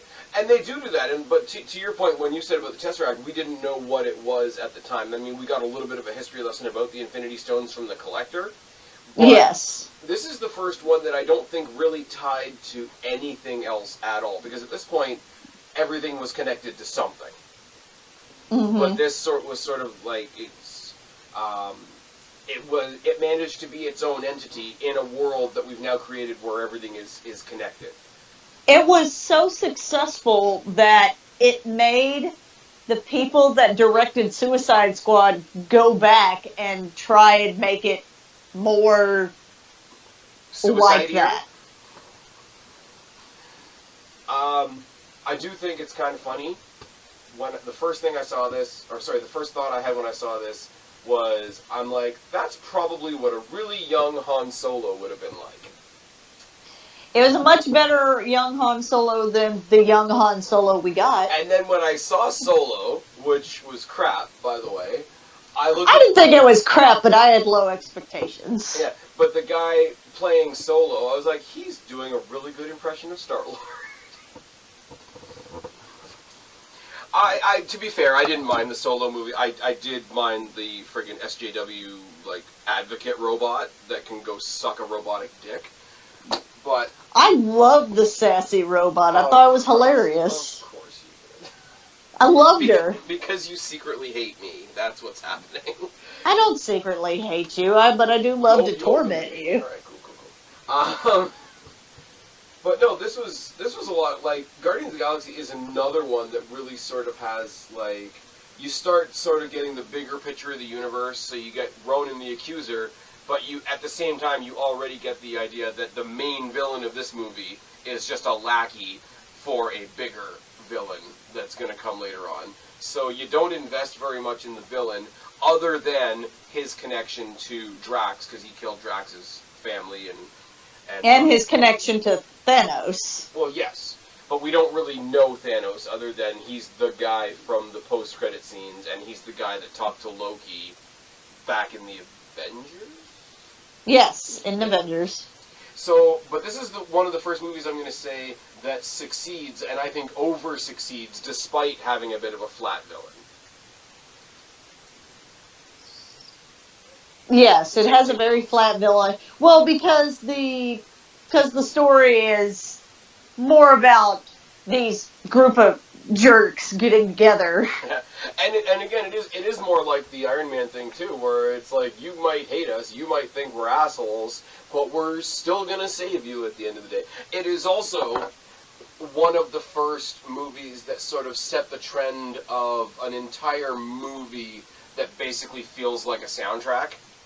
Or a music video. Yes, and it had an amazing soundtrack. It did have an amazing soundtrack. And this is where I will compare it to Suicide Squad, because I got that same feel from Suicide Squad. And I like Suicide Squad, despite what people say. I liked the soundtrack to Suicide Squad. I did not like really anything else about Suicide Squad. Well, you want to talk about really, really flat CGI villains. Super CGI villains. Yeah. Which is really sad, because the chick that plays Enchantress is really fucking hot and doesn't need very much CGI. This is not a DC video, by the way. Nope. We sort Guardians of the Galaxy, if you have not gone and seen it, why the fuck are you even still here? Go watch Guardians of the Galaxy. Exactly.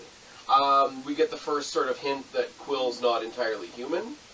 Which at the very end. Which tees us up for Volume 2, but it's also the whole, we're the Guardians of the Galaxy, and it's Ronan that names them. And when he's like, behold your Guardians of the Galaxy, because he thinks the orb is going to, destroy them all, and they just hold on just long enough. And then you get the whole, we are Groot, and then Groot dies, which is obvious bullshit. Which is obvious. Here's the thing. Marvel has done a pretty good job over the course of time playing with our heartstrings a little bit, right? If you want to convince us that the ultimate sacrifice was made at the end of this movie and we lost Groot, don't put him regrowing in a plant, or in a plant pot, in the credits. I'm sorry, I liked that Groot.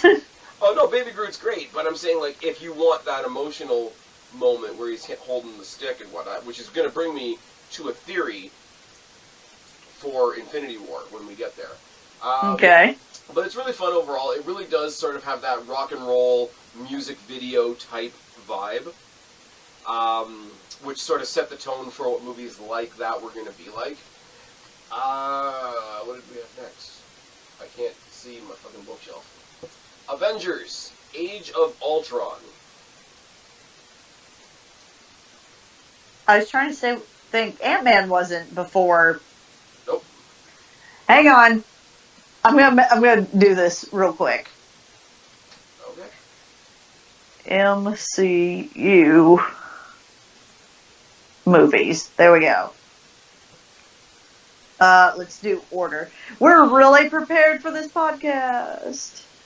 I'm prepared. I don't know what You're just looking at the thing. Let's see. If you don't think my movies are on my shelf in order, you have underestimated my OCD. That is a thing. Iron Man 3, Thor, Dark World. Oh, it is Ant-Man is after Age of Ultron. Okay, I'm sorry. Ant-Man is between two Avengers movies. Huh. That's so weird. Anyways. Except that it's not, because it's a fucking Captain America movie. I knew you'd get that eventually. Good job. Really cool. Main thing for me, I mean, other than we get Ultron, we get Vision, we get Scarlet Witch, we get Quicksilver until he dies. Well, because they couldn't keep Quicksilver. Because he's in the X-Men movies. Because he's Magneto's kid and he dies like a bitch.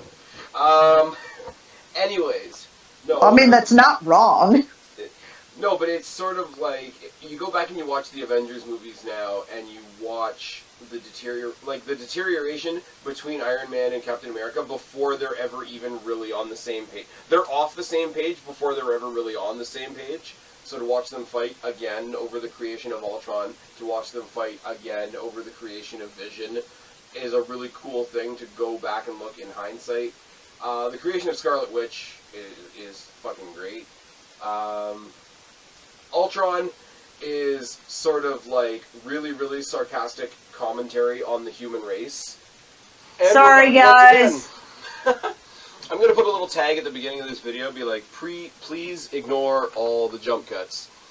Because there's a bunch. Because apparently Skype hates us tonight.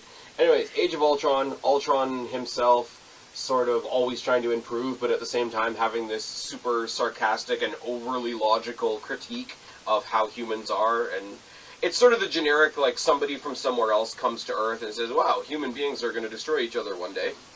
I might as well do it for them. Yep, pretty much.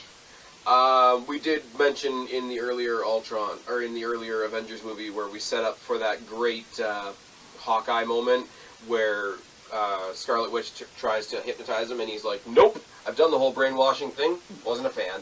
Nope, was not a fan of that. I feel like a lot of people were let down by Age of Ultron. I liked Age of Ultron, but it wasn't the Captain America movie, and it was almost like, or not Captain America, it wasn't the Avengers movie, and so it's almost like we had a little bit of a taste of Avengers fatigue.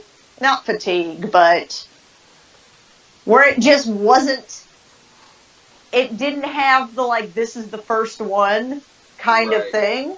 So people weren't as, like, I feel like it was still really good, but a lot of people were down on it. It's the second where we've lassoed everybody together again, but it's the first movie like that, like this first sort of, I guess you want to call them compilation movies. The Avengers movies are sort of compilations. It's the first movie, and not the last, where we used a compilation movie to introduce new characters that did not have their own movie. Scarlet Witch, we said Quicksilver, Ultron, even though he doesn't last, Vision, who did last. It set the stage for yet another way of introducing people. We had people introduced in individual movies. We had Guardians, where we introduced a whole team of people at once. Now we've got the Avengers team, where we're bringing on other people that haven't necessarily had their own movies yet. We're really starting to diversify how we get introduced to these characters.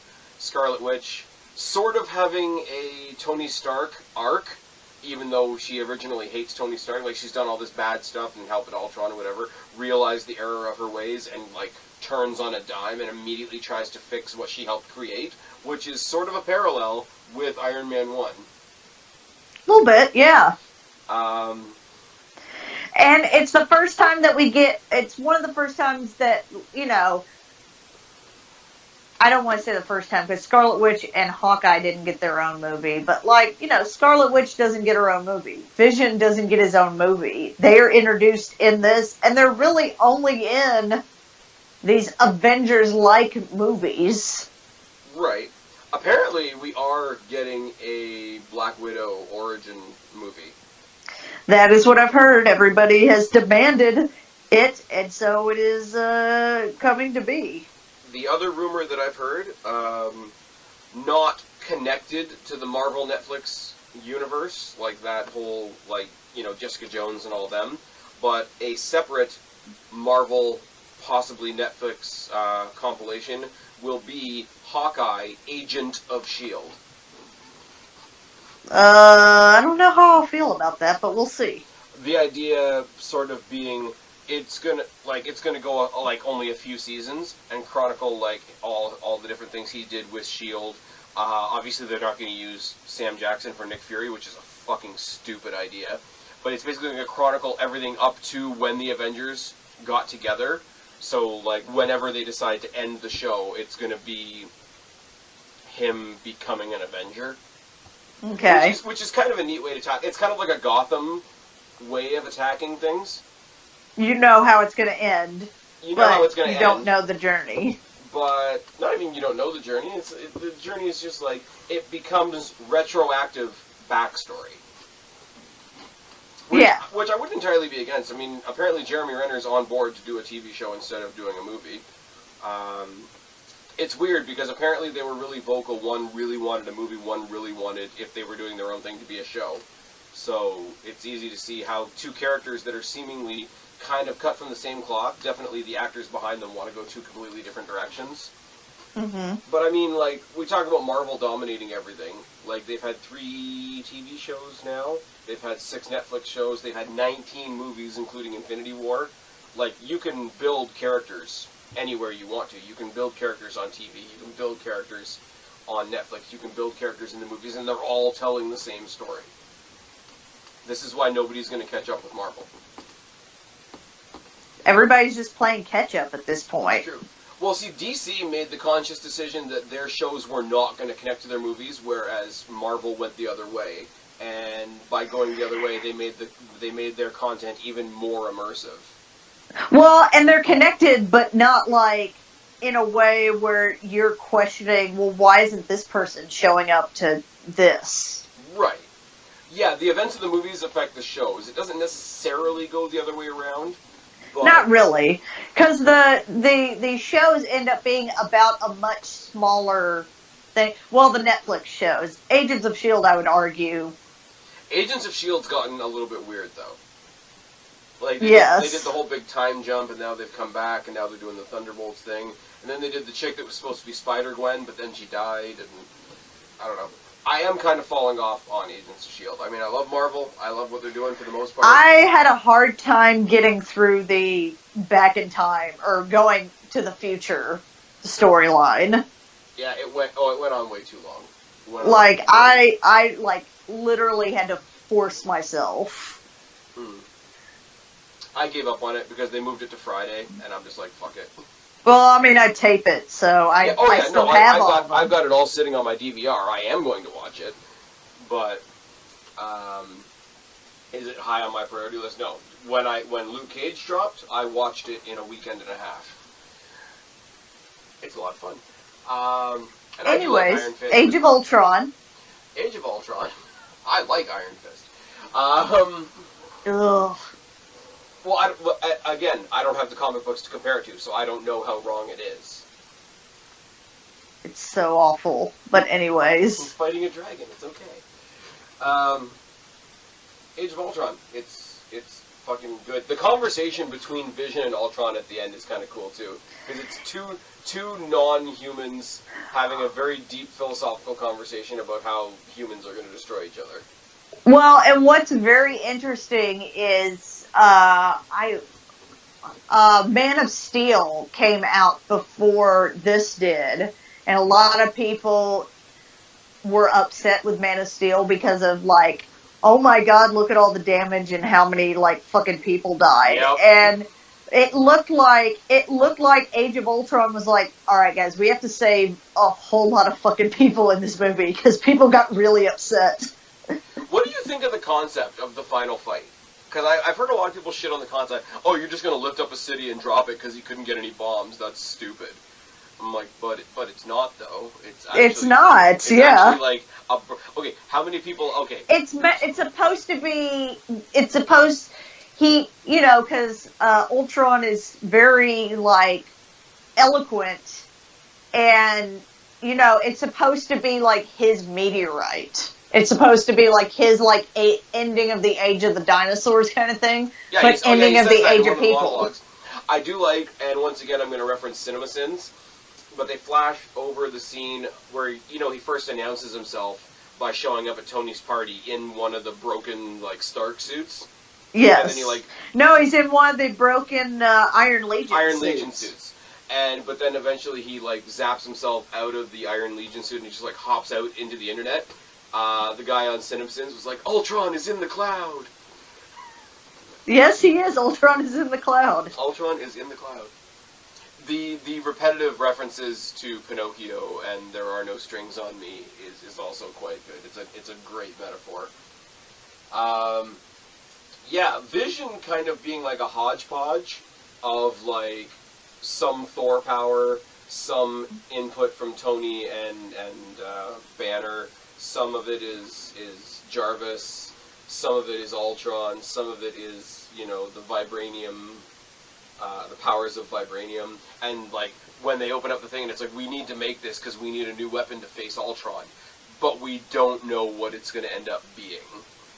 Yes. I really do like that. And then when they're gearing up for war and like they're all dressing in like they're all Adidas gear to go fight Ultron, and he's like, well, you better put Tony up in front. And Vision just walks by without even skipping a beat. He's like, that's true. He hates you the most. He does hate him the most. I liked Age of Ultron. I know a lot of people are down on it.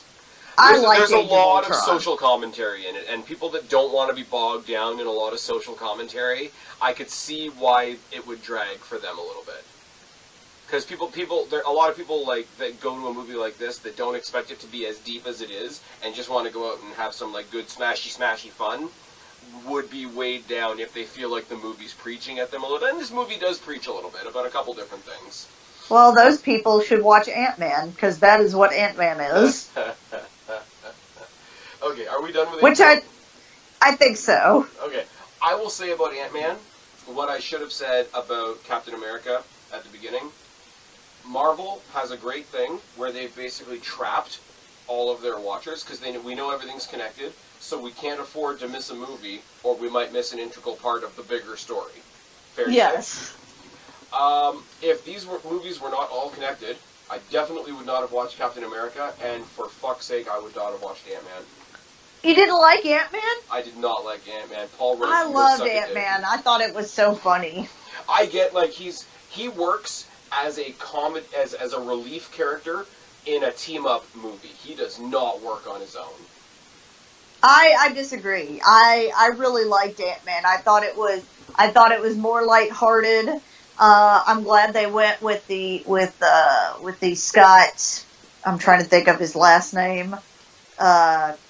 Instead of the Hank Pym Ant-Man, because I feel like that would have been very dry, I guess, very stuffy. I don't know. I really liked Ant-Man. It's one that I go back and watch again and again because I think it's just kind of fun and lighthearted. And again, it's not about a big like it's the end of the world kind of thing. It's a much smaller story. Pun intended. The main villain in this, and it's not the reason I don't like the movie. Don't get me wrong, but the main villain in this was a minor sort of fucked up character in the first season of House of Cards, and that was my only reference point for him when I saw this movie. And so from then on, I couldn't take the villain seriously, which we've talked about has been a problem in several of the movies, but it's just like, it works as a good, lighthearted, as a genre, it's sort of like a lighter family film. When we talk about the broad scope of different genres within the MCU, it fills that void. It's not particularly what I'm going out to see. It's good at what it does. I just don't particularly care for what it does. That's fine. It's not like Captain America, where I actively dislike the character. It's not like the first Thor, which for me was good, but now is losing shine. Hulk, which is pretty much irrelevant Absolutely. now. Yeah. It's sort of like if you showed me a really good rapper. I'm like, okay, I can appreciate that he's good at what he does. But it's not my thing. But I don't like what he does, so he can go do it over there. Ant-Man's kind of the same. I mean, I got it. I only watched this literally because I had already seen a preview for Civil War, and I knew Ant-Man was in it, and I needed context. Yeah, Marvel has kind of hijacked their audience. You almost feel like you have to watch the ones you wouldn't be interested in, so that you're not like missing something. But here's the secret, guys. Except for like the Avengers ones, you're really not. You could, and if you watch when you watch Captain America: Civil War and see Ant-Man, you kind of see the character, a very minor version of the character that he is in his own movie. You didn't really need to see Ant-Man. You're like, okay, I get it. He shrinks. That's his deal. And he grows. But the Ant-Man movie, well, he didn't grow in the Ant-Man movie. He does in the Avengers movie, or in the Captain America movie. Fuck, now you got me doing it. The one thing that I think you will agree with that is fucking great about the Ant-Man movie is the scene where Ant-Man fights Falcon. Yes. Which leads to him calling him Tic Tac in Civil War. Avengers Civil War. And it's why he knows him whenever they start, making their little team for Civil War. Oh yeah. No, it is good. It does, like I say, it does set a seed for, he's very tolerable, like I say, within that group dynamic. He's very good as sort of like he's the counterbalance to Spider-Man on the other team. I can understand why he would be grating to some people. Yeah. Again, I gotta go to the whole, like, New Day, or more specifically to me, like, I'm a big fan of The Miz, but I understand the people that aren't. What is next? I don't have much to say about it. Like, I'm not shitting on it, I'm just sort of walking away from it. Civil War.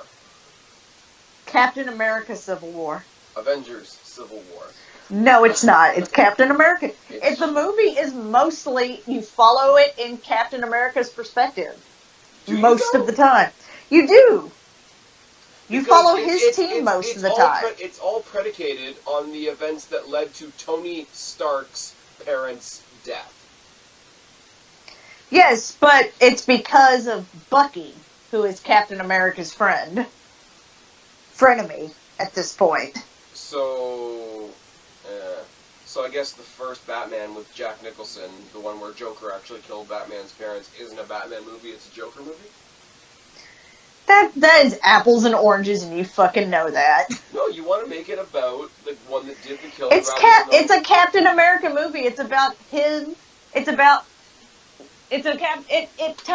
kind of ends up being an Avengers movie, and you can't help but do that with Captain America because 90% of Captain America's social circle are Avengers. So it's hard to have people in Captain America that aren't in Avengers movies. I'm going to go with another personal note here. When the year this came out, I smiled at the beginning of the year because I knew at some point I was going to see Batman kicking the shit out of Superman, and I was going to see Iron Man kicking the shit out of Captain America. Except that he doesn't. He does, sometimes. He beats up on him, but he doesn't kick the shit out of him. It's very far from that. Well, yeah, even the final fight scene is a 2-on-1 fight, but that's okay. No, it's mostly a one-on-one until the very end. Bucky's trying to get away. This is over. It's mostly Cap fighting. I will say, okay, as much as I'm kind of a dick about the title thing, because I think they titled this movie wrong, my opinion, the movie's great. The movie, and again, I'm going to totally steal this fact from, who the fuck am I stealing? Cinema Sins? No, not Cinema Sins. From, What a Culture? there we go. They brought up a perfect point when they were running down their list of movies. The thing that's great about this movie is the actual villain in this movie literally doesn't matter. That's true. They And the reason why you care about this movie is because you're invested at this point. You've gone through how many movies at this point to bond with these characters? To watch them fight each other, right? But they literally, to create the Zemo character, and I know Zemo is apparently something else in the comics, whatever, but the Zemo character in this movie, his entire backstory is, and this is what I'm totally ripping from What Culture, his entire backstory is literally shit we already know. We know that people are chomping down on the Avengers and the damage that they caused. We know what happened in Wakanda. All he has to do is show up and say, that's me, I was there. I was one of the ones that got flattened. And they literally don't have to spend any more time building his character. Yeah. And it's so, and like, even But it even doesn't really matter. He could be replaced with any other, like... He could be anybody. And he Yes. never really gets defeated. His defeat at the end comes from the fact that Black Panther won't let him shoot himself, and he's like, no, you're going to jail instead. Like, his ending is so anticlimactic, it's not even part of the movie, really. Well, and he won. He's basically a villain that got what he wanted. It's true. Wanted the breakdown of the Avengers. He wanted them to fight each other. He kind of wanted them to destroy each other. Right. And they sort of did, in a way. It's kind of cool, like, now that I've just said that, and now that you've just said that, it's kind of funny that a character that literally required no build becomes intriguing, because, I'm sorry, any villain that is willing to die for the cause that he's trying to do gets a little bit of intrigue, just in that sense. He wanted to just, like, watch them, set the seed, watch them destroy each other, and then he could end his life, because everything else, like his family, his dad, his wife, his kids were gone already. Well, like I said, like, you didn't even have to just say you were in Wakanda. Just say you were there. On the other side of the coin, like, without him, you've got the whole political thing of the Sokovia Accords, which becomes a huge thing. The apple on the superhero shine within the Marvel universe itself has come off, because the shine has come off the apple at that point. People are now questioning, is it all right for these heroes to just basically do whatever it is they want? Who are they to decide what is right and wrong? Yeah. But it's so funny because it builds itself up to being such a very complex thing. And this is where I said before I was going to talk about a lot of movie quotes, right? And there is the one quote in the movie where Cap is like, you know, sorry, Tony, I have to defend him, he's my friend. And Stark's like, well, so was I. That was, for a long time, the best quote out of that movie until I rethought about it a little bit, is because the movie gets so complicated. Steve Rogers and Tony Stark, they hate each other. Then, you know, we find out what Bucky did, and then they fight over the Accords. They fight over all this political shit. They fight over the fact that Iron Man thinks that by standing up, Cap's going to split up the Avengers, and he's just trying to hold all the strings together. And there's so many layers to it. But in the last scene, and again, this is something that was pointed out by somebody else, there's all this, you know, we can't do this, you know, he's tearing our team apart, you're giving him exactly what he wants, we have to hold this team together, and there's all this political bullshit, we can make this work, da-da-da-da. Tony just looks at him, he's like, doesn't matter, your friend killed my mom. Yep. Like, that is the end story, and they, like, to go, like I say, from a simple villain to very, very, very complex ideas to just, fuck you, you killed my mom. It's such and not my dad, because fuck that guy. Well, that's not who you focus on, right? They focus on him literally like reaching in and choking the life out of Iron Man's mom. But it's just, and it's so in amongst all this complex shit, like who's on whose side and who did we bring in? We brought in Spider-Man, we brought in Ant-Man. Everybody's, you know, torn. Hawkeye and Scarlet Witch have a going out. Vision and Scarlet Witch have a going at it. Hawkeye and Black Widow go at it. You get the sort of like the third party with with the introduction of Black Panther, which is no small thing either. You get the death of his father, who's the king, which adds even more political. And it all comes down to, no, go fuck yourself. He killed my mom. Like, it's so, like, to bring everything down to such a small, simple point after all that stuff is built up behind it, I think is fucking brilliant. You just said everything I wanted to say. We do want to say, once again, as far as introducing people in larger movies before they're doing smaller movies, obviously Black Panther, which led to a fucking fantastic movie, we're going to talk about in a second. Yes. But the bigger talking point at that point was Spider-Man, in a sort of, like, dueling movie studios political kind of way, because they basically had to borrow Spider-Man from Sony. And then they did a much better job, I believe. I know a lot of people think that the first Tobey Maguire Spider-Man movies, not counting the third one, are like, this is what Spider-Man is. I don't agree. I mean, they're all right. Yeah. I like them. I think all the, like, there's a set of 2 and a set of 3. Like, there's the Spider-Man 1, 2, and 3, and then there's Amazing Spider-Man 1 and 2. And I think they're all cheesy as fuck. Yeah. And I know some of them have Emma Stone in them, and I got all the time in the world for Emma Stone, but, I mean, they got a young enough kid. They avoided Batman syndrome, where they didn't focus on a thing that we all already know. We already know what happened to Spider-Man's dad, or sorry, uncle rather. You know, he mentions it in conversation. It's totally swept over by the fact that fucking Iron Man is hitting on Spider-Man's aunt, which is awkward as fuck. I don't think it's a Peter Parker origin story, whereas it legitimately is a Spider-Man origin story. Like, most Spider-Man movies want to introduce you to Peter Parker first, where it's like, no, you're already here, you're already doing your thing, let me help you become this thing that you want to be. He calls him Underoos, which is great.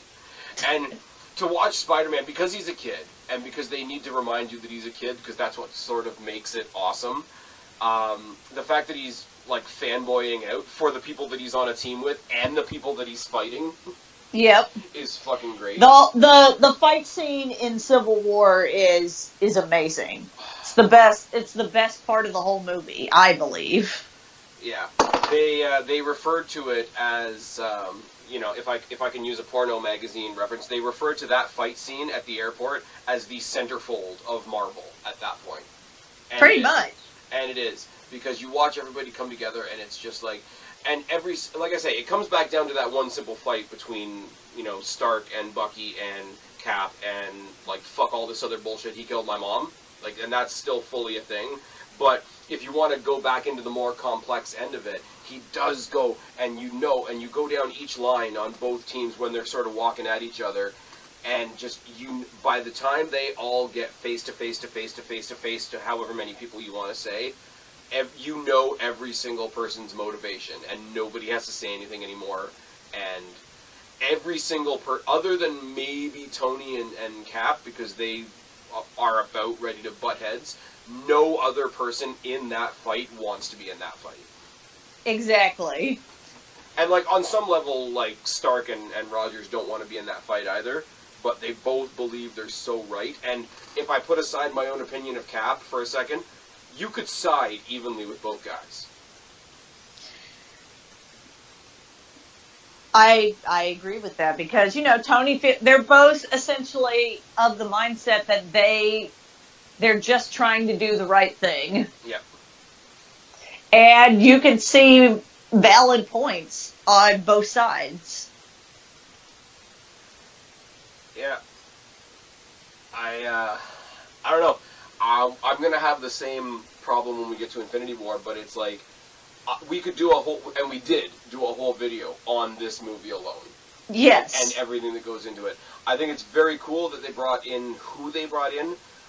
Black Panther sort of has a hand on both sides of the fight, because he thought Bucky was the one that killed his dad, so he wanted to be on Iron Man's side just to get on his hands on Cap.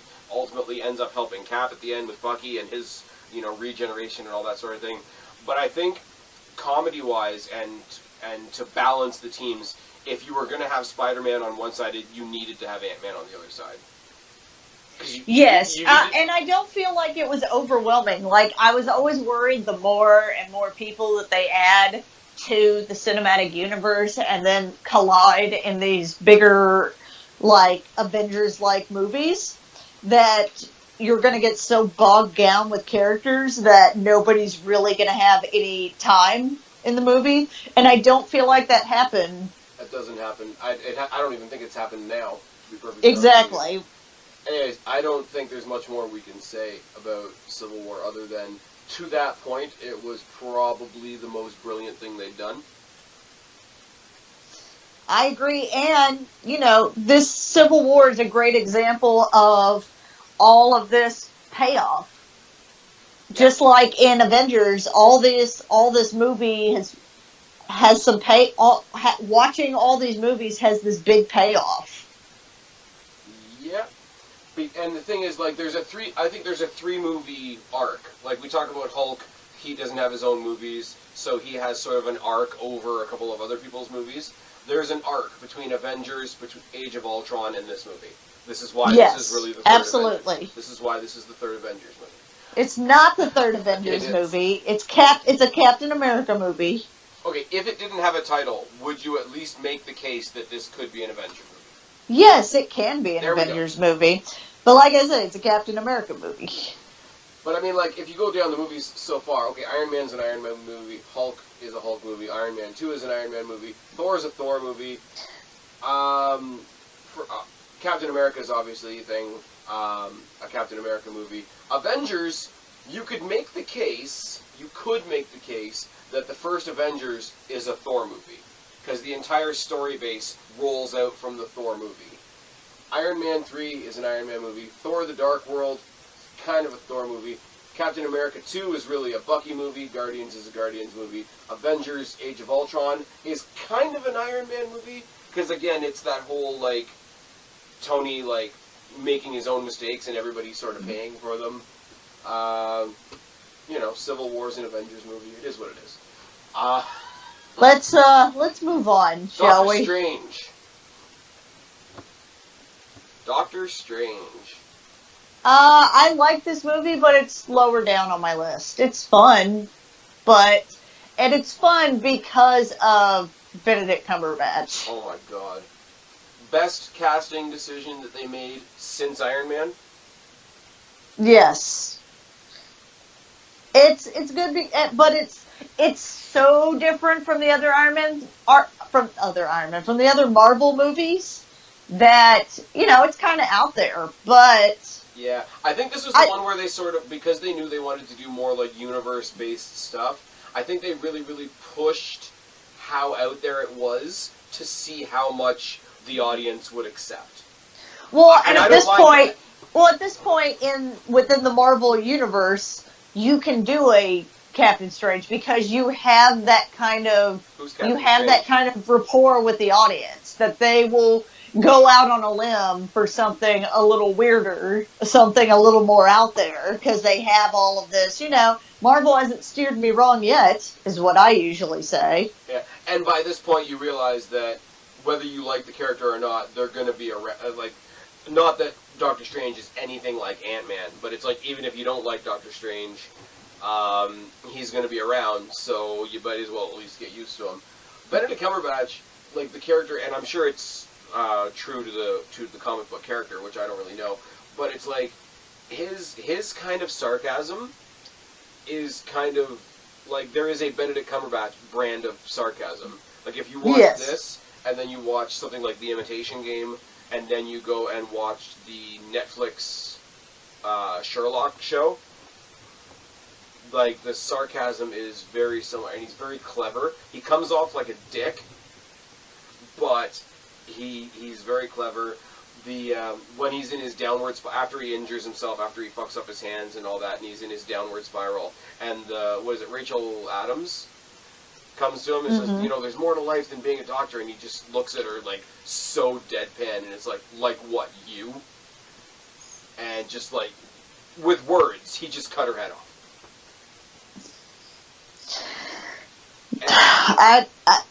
This one's not my favorite, but I don't dislike it. I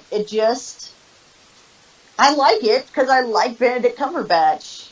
And I mean, like, give them the credit where it's due. Visually, probably the most stunning movie they've done up to that point. Absolutely. Oh my god, the visuals in this are amazing. The first sort of villain, the one that sort of comes and steals all the books and enchantments and whatnot so that he can summon Dormammu. Again, a little on the one-dimensional side. I just always think of there's an animated thing where it's called How Blank Should Have Ended. Yes. And I always see it, and in that they're like, this is how part of this should have been. And it's the bad guys, and they're like, okay, we're going to storm in and do this. And then one of the bad guys is like, hey, we could just do that thing that we use to, like, transport ourselves, make the ring, and I could just reach in and grab a book. I do like when he keeps referring to Wong as Beyonce. Yes. It's pretty good. And then when he's like, I'm the guardian of all these books. If any of them go missing, it's all on me. So he just starts using the sling ring to grab books. What else is there? The cameo by Benjamin Bratt makes me laugh, only because, like, my introduction to Benjamin Bratt was, like, 10, 15 years ago watching Law & Order. Mm-hmm. So it's a little bizarre on that one, and then to watch the post-credit scene of him being re-crippled is a bit rough. Yeah. I'm not going to lie, and it's not the most in-depth analysis on my part. I do love the fact that at the end of this movie, Doctor Strange basically wins by being an annoying asshole. That is true. Like, I'm not going away. I'm not going away. Nothing at all. Nothing at all. Nothing at all. They play fast and loose with the definition of bending time in the movie. Like, if you think about it too much, then it's probably pretty fucked up. And I mean, they take that to the nth degree in Infinity War, but they do play, like, eating the apple and then, like, taking time back, and, like, the apple reconstitutes itself, which makes me think, okay, so do you have pieces of apple in your digestive system that are now disappearing? You always enter into a weird thing when it comes to, essentially, time travel. Time travel, yeah. Like, you can never fully complete the logic loop of time travel. There's always somebody that will come out with something, and it'll be legitimate. So, if I was ever writing any type of story, I would stay away from time travel at all costs, only because it's so hard to do perfectly. And people will criticize it a lot more now. Like, if you go back to, like, something like Back to the Future, now, people would pick the shit out of that. Yep. It wouldn't survive, which is kind of sad, because it has its place in movie history.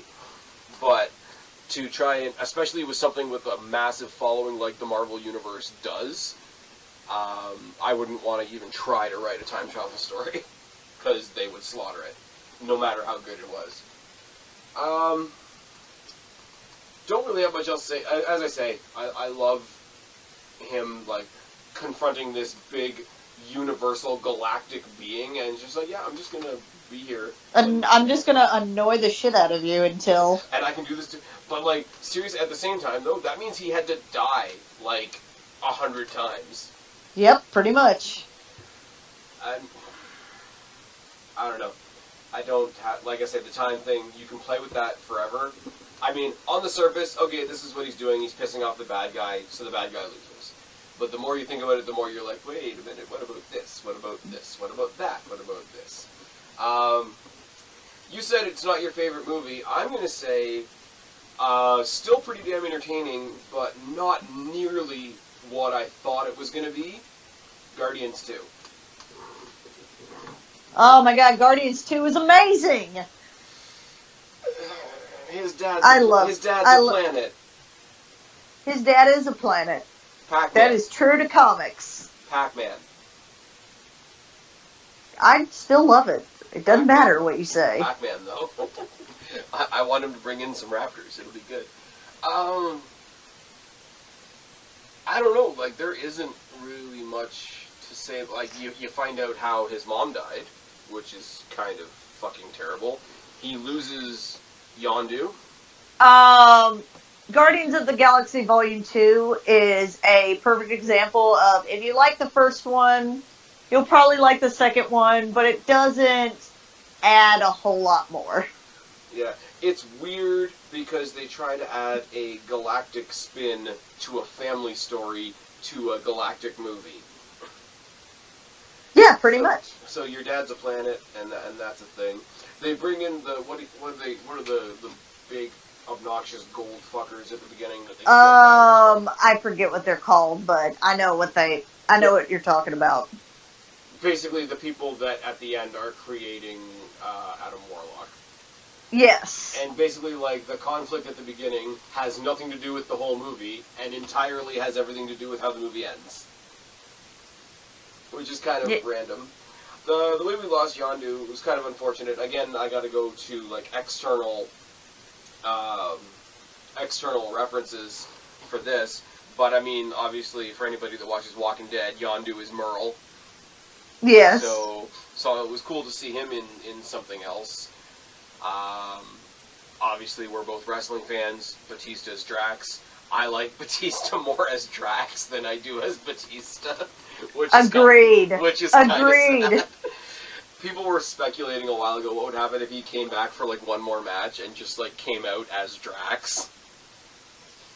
Which is kind of terrible, but at the same time, I kind of want to see it. What else? I don't know what else. Like, we get introduced to Mantis, which is decent. We get a lot more character development between Peter Quill and Gamora. Mm-hmm. Like I say, we see the death of Yondu. We get to meet the Ravengers. We get, like, the whole, like, dude broing around with, like, Yondu and Rocket, which is awkward. Groot trying to bring them different pieces. Dude, the scene where they're escaping the Ravager ship and killing everybody with the what song is it? Come a Little Bit Closer in the background. Yeah. Can you not say that's awesome? I'm not saying that the movie is bad. It's one of those, like, I don't know what I thought it was going to be, but it wasn't this. I can see that. Sticking in the Hasselhoff cameo, I mean, I get it, but I do get it, but It's like Brad Pitt showing up for 2 seconds in Deadpool 2. I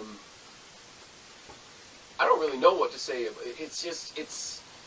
I don't want to say it's just there, because what they did well. But if you ask me concretely, what did they do?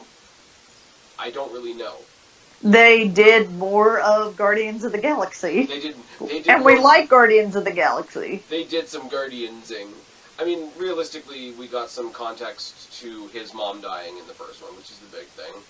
And we find out that, basically, Quill has one of the most tragic stories in Marvel, if you consider that he watched his mom die, he then watched his father figure die after killing his actual father. That's a lot. That is a lot. That's like Batman plus. That is Batman plus. So one of the most comedic characters in the Marvel Universe is also the most tragic. All the laughs are to cover the tears. Alright, that's enough of that. Spider-Man. I liked Spider-Man. Some people didn't, but I love Spider-Man. Can I say I like Spider-Man because of Vulture? You can say that. Michael Keaton's Vulture was awesome. Michael Keaton's Vulture was an entire movie of him playing the same guy that he was in the first Batman movie when he's at his girlfriend's place and Joker comes in and he's trying to scare the Joker, so he just starts smashing shit and just keeps yelling, "Let's get nuts." Yeah, where he kind of looks like a bad guy for a second. I don't know, when they're on the car ride on the way to the prom, because obviously, of course, Spider-Man's girlfriend's dad is the villain. Because, of course.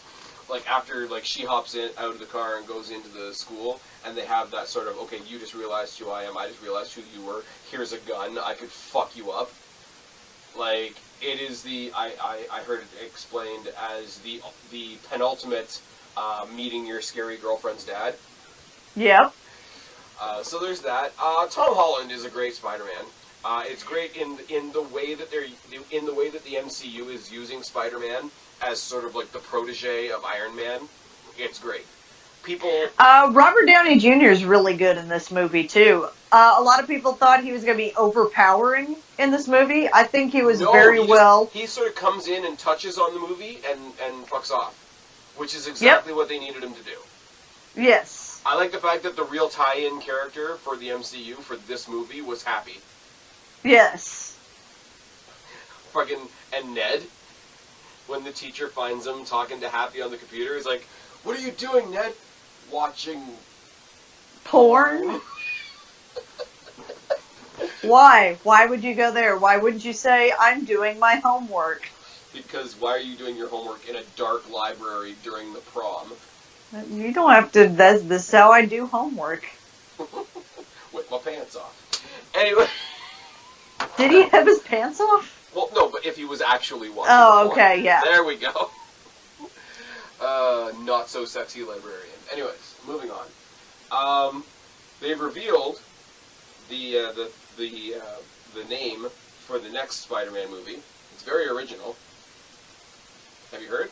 No, I have not. Tell me. Because this was Spider-Man Homecoming. For everybody that is going to ask why I don't know any of this stuff, like when it comes to outside of the movie and everything, I avoid Marvel stuff like the plague because I feel like after maybe the first trailer of a movie, that when they start doing like the second and third trailers and behind the scenes stuff and interviews and shit, I feel like they give away too much of the movie sometimes. Oh, this was so I like trailer. avoid that shit until after the movie comes out. Oh no, this was just a thing that Tom Holland dropped on like Instagram that was.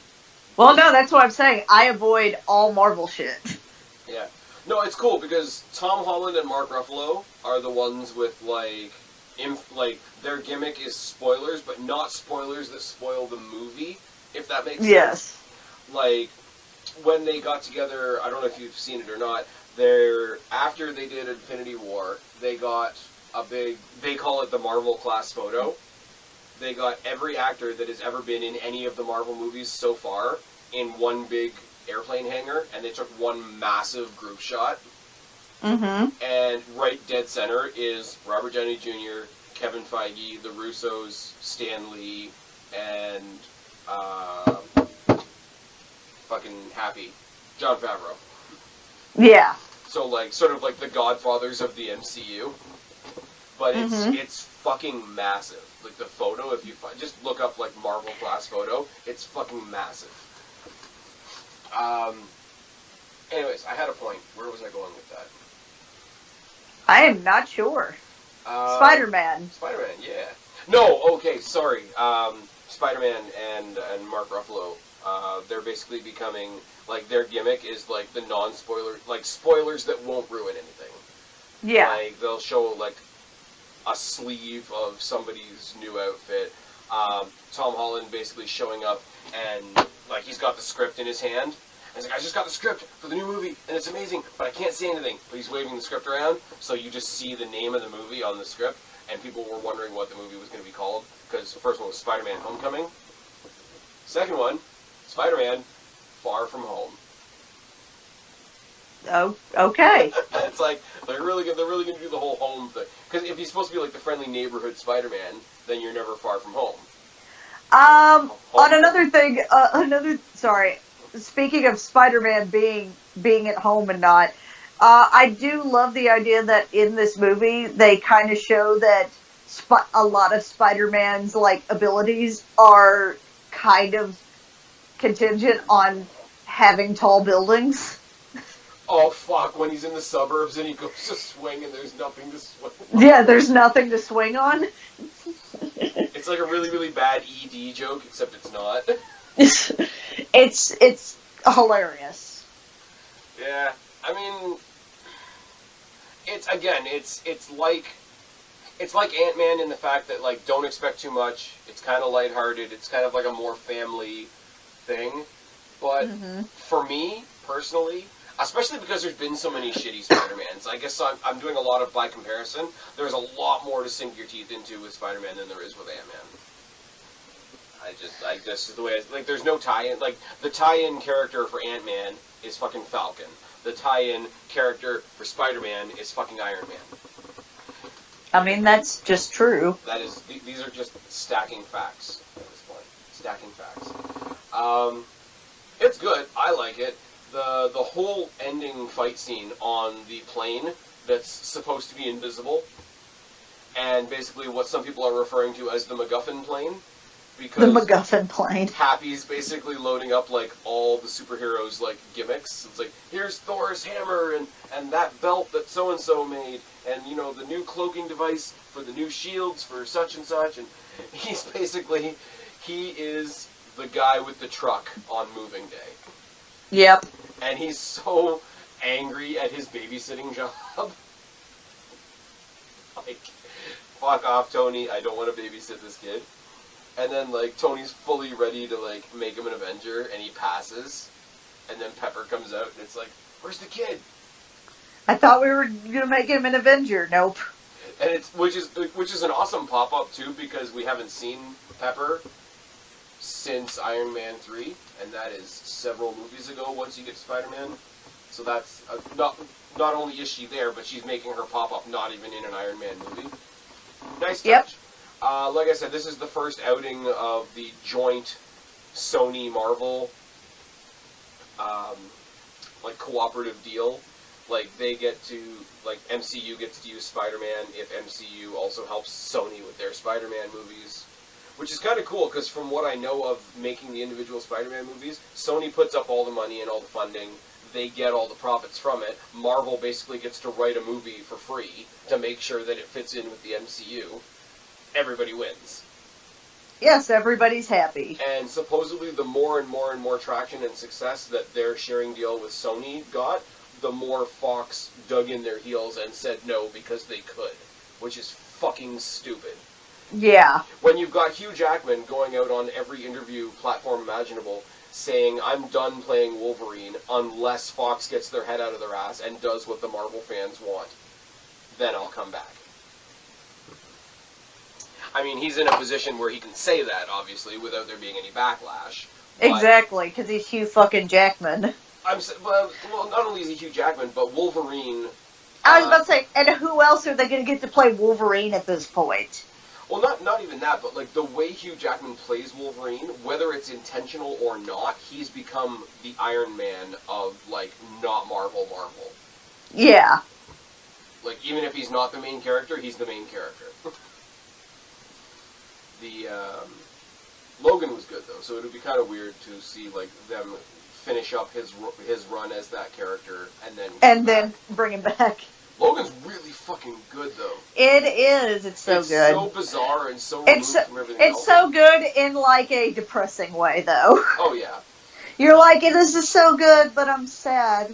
It's almost not a mutant movie. Like, it's a movie about disappointment. It's a movie about sadness. Anyways, so Spider-Man. 10-year-olds that decapitate people. I don't know, Spider-Man's just, like... It's picking up the pieces from his introduction in Civil War, which they needed to do. Because he got in, did his shit, and got in. I love that it starts with him just taking selfie videos of getting ready to be in the fight with Cap. Yes, to be in Civil War. It's everything that a kid would do. Everything that a teenager right now would do, yes. Yeah. Next movie. What is the next movie? They finally fixed Thor. Thor Ragnarok. Oh, this one was good. They made it not so... Stiff, yes. Like, it's almost like we rebooted Thor. It's like, you know what everybody likes? Guardians of the Galaxy. You know what we should do? Make Thor more like Guardians of the Galaxy. We should make Thor Lord. Exactly. Just even in the opening scene, like, the way they cut the previews, you would almost think that Surtur was, like, the main villain. And he's dispatched in like the first 2 minutes of the movie. He's got his big monologuing is a villain's greatest weakness thing going on right at the beginning, and then he starts swinging around. He's like, "All right, I'm coming back around. Hold on, I was really believing what you were saying there." Fucking when he's fighting the that's dragon, and the basically what it is. They made a Thor movie more like Guardians of the Galaxy, but fuck, it worked. Yeah. And this is where we say, too, we can't have Hulk movies, but apparently Hulk's big overarching story starts here and ends in the Avengers that we haven't seen yet. Yeah, this is almost a, like, I'm trying to say, this was as close to Planet Hulk as what everybody's going to get. Right. It was a Thor and Hulk, like, buddy cop movie almost. Yes. It was really good. And the one thing, and we are gonna get to Infinity War eventually. There's only 2 more movies to go. The one person, the one character, the one Revenger. Everybody talks about the fact that Hawkeye's not in Infinity War. Everybody talks about the fact that Ant-Man's not in Infinity War. The Wasp isn't in Infinity War, etc., etc., etc.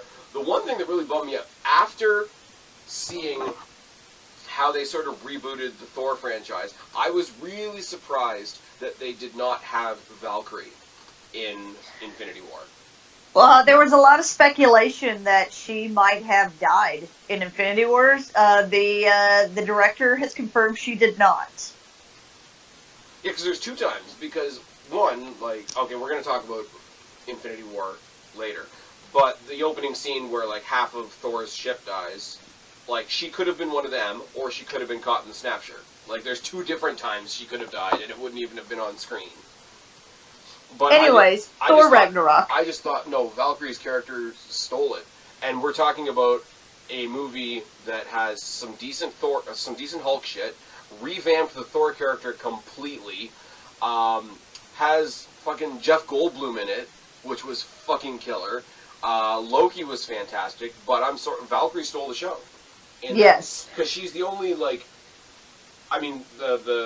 game master, or whatever the fuck his name is a new villain. But as far as, the good guys, she's the only, brand new, Avengers level character. And I love it, because she's, again, like a Tony Stark back at the beginning, where it's I'm kind of an asshole.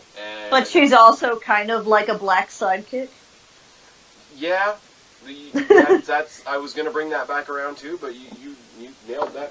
She's also severely alcoholic.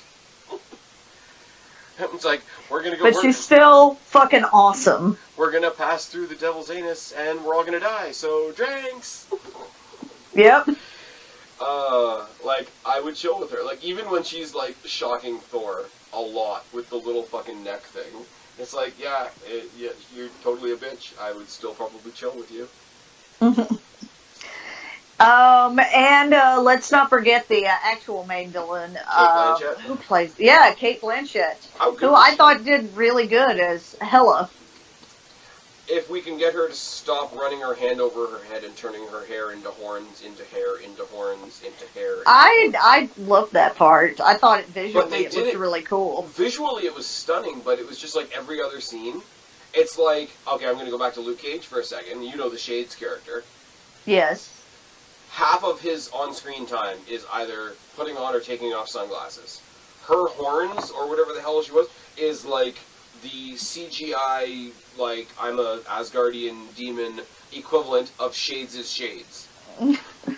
Well, that's not wrong. I like the fact that they're going up through the Bifrost, and she, just kicks Thor and Loki, out of the Bifrost. She does. And dumps them on the trash planet. Also, I really like how they handled the death of Odin. Obviously they had to do the death of Odin so that Hela could be freed, but I think they did his death really well. Anthony Hopkins did a really, really good job as Odin, sort of passing on the quote-unquote Odin force to Thor. Thor losing his eye, which they completely recut all the previews for so that it wouldn't spoil that, which I thought was a nice touch. Mm-hmm. just everything. Even Korg and Meek. Korg and Meek are fun. I love Korg and Meek. I think they're fun. It was brought up when he explains how he got sent to the prison. His planet sent him to that prison because he tried to start a revolution, but he didn't print enough pamphlets. And it didn't pan out. So he was defeated by paper. He's a rock, Yep. and he's defeated by paper. Oh my god, I just got that. God damn it.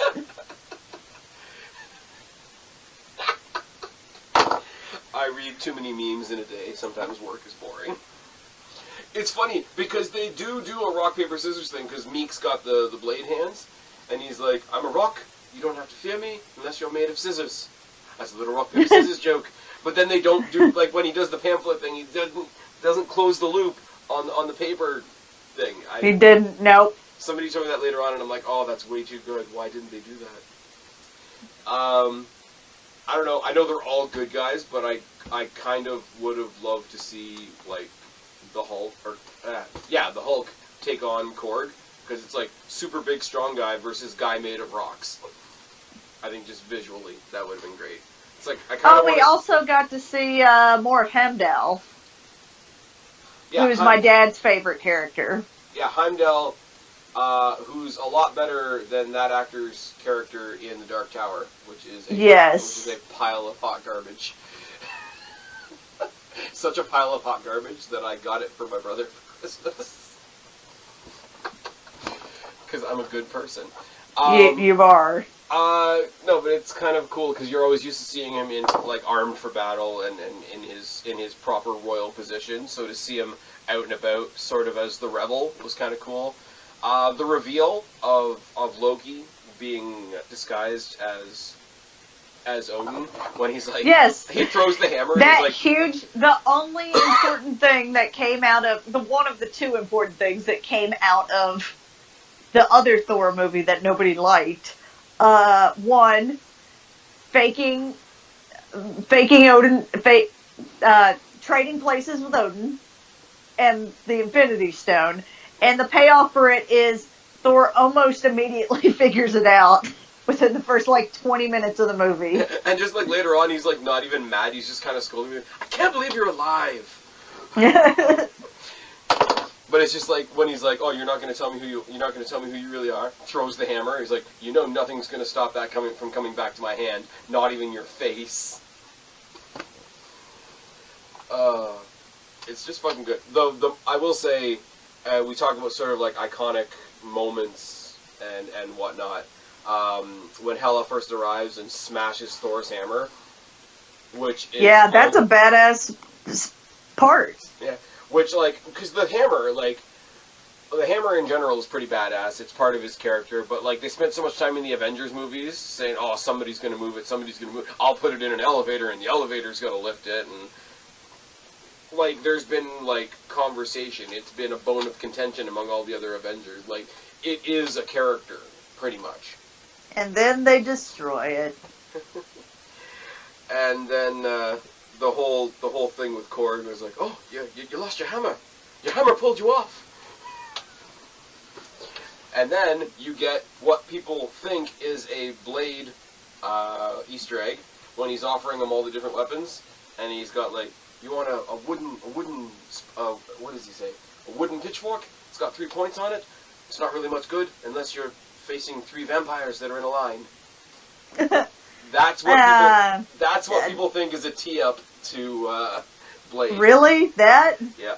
Because not only does somebody not even from Earth know what vampires are, Thor isn't even surprised by the reference of vampires, so they're obviously a common thing that exists. They're obviously a thing. That's the stretch that people are making at this point. Yeah, even for MCU, I feel like that's a stretch. I want to see a totally separate section of the MCU that's just Blade and Ghost Rider. I don't know how you would bring the two of them into each other's path, but it's all kind of mythos stuff. Yeah. They could maybe stretch it and make it happen. What is after Ragnarok? I was just going to talk about the end real quick. Okay. Basically, go ahead. we talked about how Surtur is basically dispatched in like the first 2 minutes of the movie. It's kind of funny that it's like, oh, I shouldn't have defeated him because I need him to destroy my homeland so that we can win. It's a very unique moral ending to the story, because Surtur basically sticks his sword through the heart of Asgard, and somewhere down where that sword goes, you assume Hela is there, just pulling random spikes out of the ground. Scourge is also a pretty interesting character in that, yes, where he's like the suck-up bad guy the whole time, and then he makes the save, he makes the ultimate sacrifice. Thor's trying to put his own team together, and they're the Revengers. They are the Revengers. Which is just fucking sad. Yep. And then, obviously, the big tee-up after that is them escaping on the ship. They're going to make a new Asgard, because Asgard isn't a place, it's a people. And then they come face-to-face with Thanos' we're all going to get fucked spaceship. Yep. And that is the end of that. There's another good thing. I think it's in one of the post-credits, or it's at the very end, where Loki's asking him, do you think it's a good idea to go to Earth? He says, well, yeah, of course, they love me on Earth. Let me rephrase that. Is it a good idea for you to take me to Earth? Probably not. No, but it'll work out. It's fine. Yeah, pretty much. So, the one that brought the most controversy and made me roll my eyes a whole fucking bunch, also ended up being a pretty fucking amazing movie, Black Panther. Dude, Black Panther was fucking amazing. I don't care what anybody says. Black Panther's amazing. I've watched Black Panther like 15 times since it came out on DVD. I watched it like 3 times in the theater. That's a lot. Yeah. I'm going to throw this out there. See if you agree or not. Second best villain in the MCU so far. I would put it up there. Yeah. You could totally side with the villain and his, not his methods, but his motivations. His motivation. Michael B. Jordan is fucking amazing in this movie. Mm-hmm. Basically, based on his performance here, they're doing a second Creed movie. Like, that is a thing that's happening. So, he's made some impact with the right people, the important people, and all that sort of thing. For a Black Panther movie, I don't think this movie focuses, as much as he's the one we focus on, I think the focus is, because we've already met his character. It's about Wakanda. It is definitely about Wakanda. Specifically, now, you want to talk about people and protesters and advocates and all that kind of crap who say, there's no such thing as strong females. We need more strong females in the world and in our entertainment and roger. This one is full of strong female characters. Yep. I mean, even if you go before Black Widow, Scarlet Witch, we're about to get Captain Marvel. We talked about Lady Sif in the earlier movies. We just talked about Valkyrie. This movie alone has 4 that I can think of.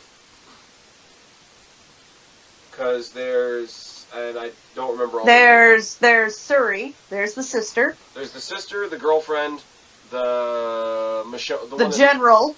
The general, and the mother.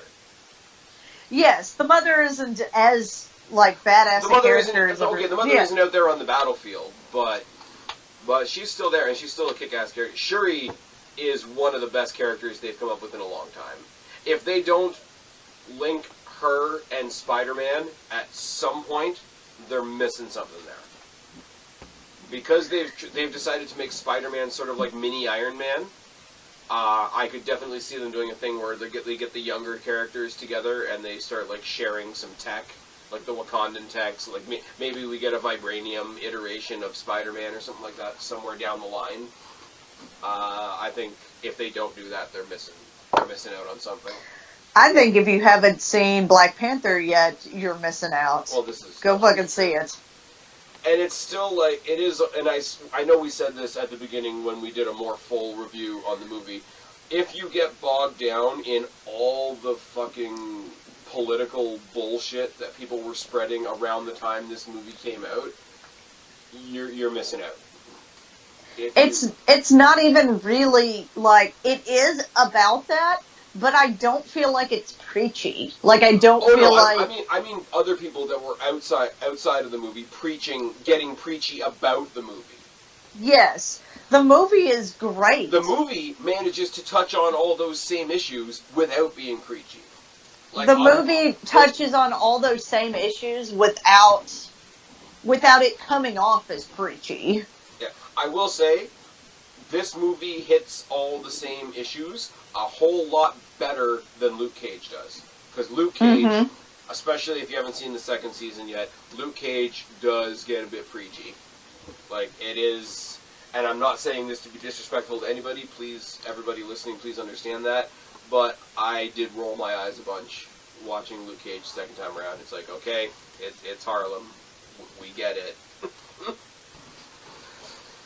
But, no, even the stuff that I would usually roll my eyes at, like Black Panther hits it out of the park. Ultimately, they go out and they do start spreading out into the world and interacting, and, you know, the whole thing ends with, who is it? I think it's Shuri and Black Panther out on the basketball court, interacting with the kids on the basketball court. Nice little tie-up, and when he goes to the United Nations and he's like, oh, what does a small third world country like Wakanda have to offer us? And he just fucking smiles, and it's like a humble, cocky. Yes. Yeah. It's just fucking good. And then we get the Easter egg of Bucky being there and the Wakandan kids referring to him as the White Wolf. I do love when they're bringing Agent Ross. You're gonna say it, aren't you? Yes. Okay. Yes, another broken white boy for me to fix. It's not racist at all. Anyway. Well, I mean, there's not a lot of white people in Wakanda from what it looked like. If you watch Luke Cage, there's no white people in Harlem. Anyways, I'm not doing this. I'm gonna get myself in trouble. I'm gonna get my freaking channel flagged. Okay. Again. No, for the first time. I don't know if you've been flagged. I haven't really been flagged. I don't think people care about flags. I'm not monetized. I'm not a partner. I'm doing this for free. And we've been talking for a long ass time. Let's finish up. Okay, it's time for the main event. Infinity War. Whew. Jesus Christ. I'm so, like... I've been thinking about this. I started with so much energy. Yeah. From the minute we said we were going to do an Infinity War review, I was thinking, like, where do I start? And that was a while ago, and I still don't know where to start. Infinity War, there was a lot of fears about Infinity War, that it was going to get bogged down with how many people were in it, and it is not that. No. I don't, for what they accomplished, and I'm going to talk a lot in general about what I think they've accomplished here in a second. For what they accomplished, I don't feasibly see how they could have done it any better than what they did it. Agreed. I think this, for what it achieved as a movie in general, I don't think all the achievements that this movie achieved are going to be vested for a long time. I agree with that as well.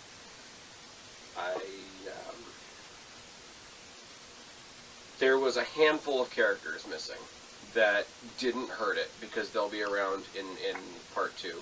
Ant-Man and the Wasp aren't in it. Obviously, Captain Marvel hasn't been introduced yet. Hawkeye, it wasn't in it. Valkyrie. All the secondary characters from the Thor Ragnarok, like Valkyrie, Korg, Meek, Heimdall. No, Heimdall died. Yeah, Heimdall died. Loki died. Spoilers. I think we waited long enough that if Yeah. you're spoiled at this point, that's on fucking you. Yeah, it is. They set the tone. They get rid of. They quote get rid of a lot of people in this movie. Yep. I think.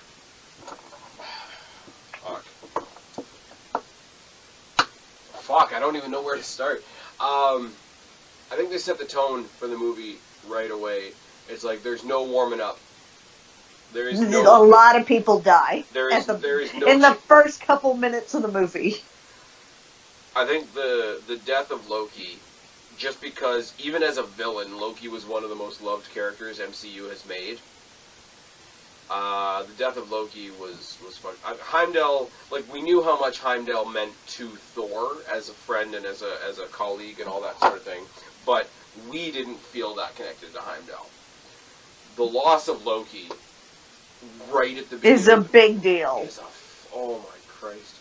And the fact that, like, Thanos, like, he says to Iron Man later on in the movie, like, that he's cursed with knowledge. So everything that's happened so far, you get the opinion that Thanos has seen it all. So after he kills Loki, the first thing he says to Thor is, you know, there's not going to be any resurrections this time. It's just like, fuck. Well, and the weird thing about, Infinity Wars is that if you look at it from a certain point of view, it is basically the hero's journey for Thanos. Oh yeah. He has a background, he has character development, he has a moment where he feels like all is lost. He comes back and he wins. He is the hero in his mind. He is the hero of this story. Yeah, and once again, it's the whole like I said about Michael B. Jordan's Killmonger. You may not agree with his methods, but you can't argue with his motivation. You can't argue with his logic. And I think. Although, on a side note, there is a lot of people that are like, "Oh, Thanos, you have all the Infinity Stones, you can do anything."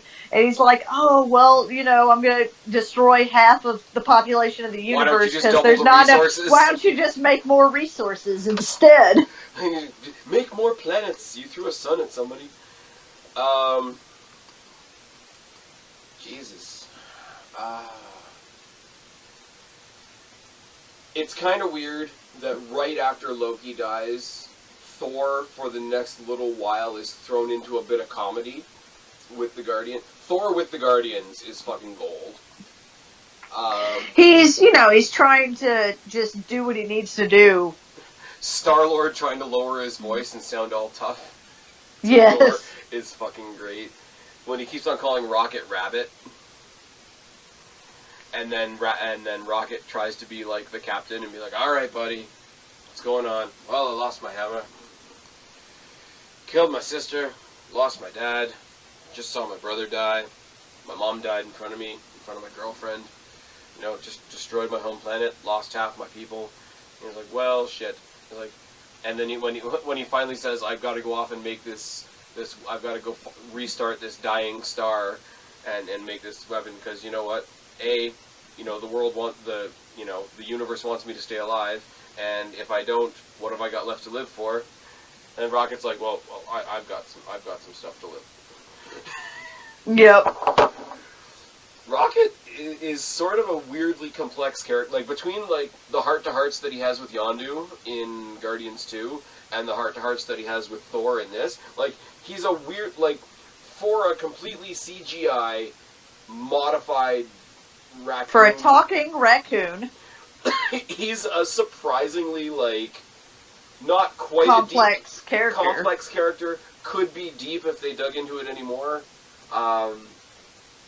It's weird.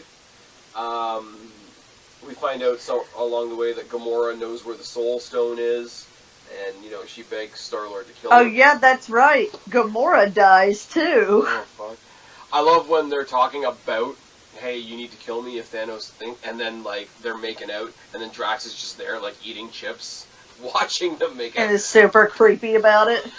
I've mastered the art of being totally still. See? You can't see me. But yet he's still eating the chips. Yes, just very slowly. Fuck.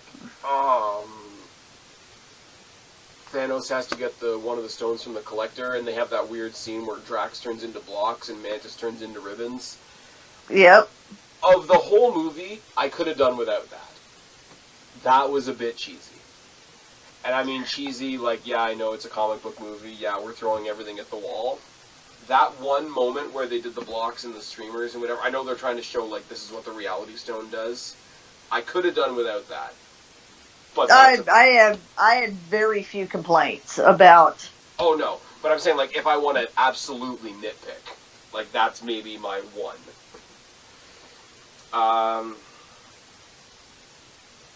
Cap eventually comes back. Apparently he hit puberty because he's got a beard now. They go to Wakanda because that's where Bucky is. Bucky gets the vibranium arm. Yes, he gets a new arm. And Cap gets a shield. Yeah, he gets sort of. I wasn't a huge fan of his shield. What, like the gauntlet shields? Yes, the gauntlet shields. And see, honestly, it's all right. But the way they are, like, both of them can be both protection and an attack because they come to a point, right? So you figure if he punches at somebody, that's a stabbing weapon as well as, you know, minor thing. They take Vision there basically to protect one of the Mind Stones that's in his fucking head, which is cool. Obviously, they got Shuri fixing his all up. And Shuri does kind of make fucking Banner look like an idiot. Well, why didn't you just do it this way? Well, we didn't think... Oh, I'm sure you tried your best. Like, it goes right along with, you know, the comment from the other... Like, I like the Shuri character. I like the fact that Shuri's a smartass. But it's one of those, like, if somebody rolled their eyes at that, I could see why. But I'm still smirking. Like, it's fine. Hulk. Hulk is an interesting story. Because Hulk gets his ass handed to him by Thanos and then basically gets thrown at the Earth with the Bifrost before Heimdall dies. Crashes through the Sanctum. Basically, he has to warn Doctor Strange, Doctor Strange's other wizard guy, whose name I can't remember, Tony. Tony's with Pepper. Tony's having dreams about having kids with Pepper, which is all kinds of fucking weird because, you know, he had the little kid in Iron Man 3, now he's mentoring Spider-Man, now he's dreaming about having kids. You know, there's a big, oh my god, look how far he's come type moment, and then, okay, not really, because Strange pulls him into a warp thing, and it's like, okay, well, we need your help to do this now. The Children of Thanos. What do you think about the Children of Thanos? I think that...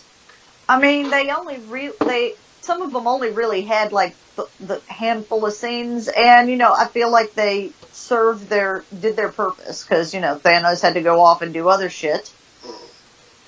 There was basically 3 or 4 different places where the movie all took place simultaneously, and Thanos couldn't be in all those places. Exactly. I would have liked, again, me not being the comic book guy, I would have liked a little bit of an explanation as to who they are, other than, okay, these are Thanos' other, like, either legit children or stolen children, like Nebula and Gamora were. I know that they're, like, stolen children, but they're like how Nebula and Gamora were. Yeah. Basically, you've got the one big one that I figured would fight Hulk because they're both big, but basically, Banner's got, like, superhero ED, and we don't see Hulk for the rest of the movie. Yep. Which is weird, because then they just put him in the Hulkbuster suit. Which is just like, okay. He can't be the Hulk, but we'll make him sort of the Hulk. It's more like, okay, you can't get it up, here's a pill. Yep. That is the superhero equivalent of Viagra. That is what's happening there. Fuck, what is there? There's Spider-Man and Iron Man and Doctor Strange going up on the ship, following whichever one of the children of Thanos captures. He's the telekinetic guy. Yeah. Spider-Man stows away. Iron Man gives him his new Iron Spider suit with the prongs, which is badass. Yes. He gives him the suit and then tells him he should have stayed behind, which is like, no. And he's like, all right, well, you're here now. I dub you officially an Avenger. And then you have the, what is it? I'm Peter Parker. I'm Doctor Strange. Oh, we're using our superhero names. Well, we're using our made-up names. Well, I am Spider-Man.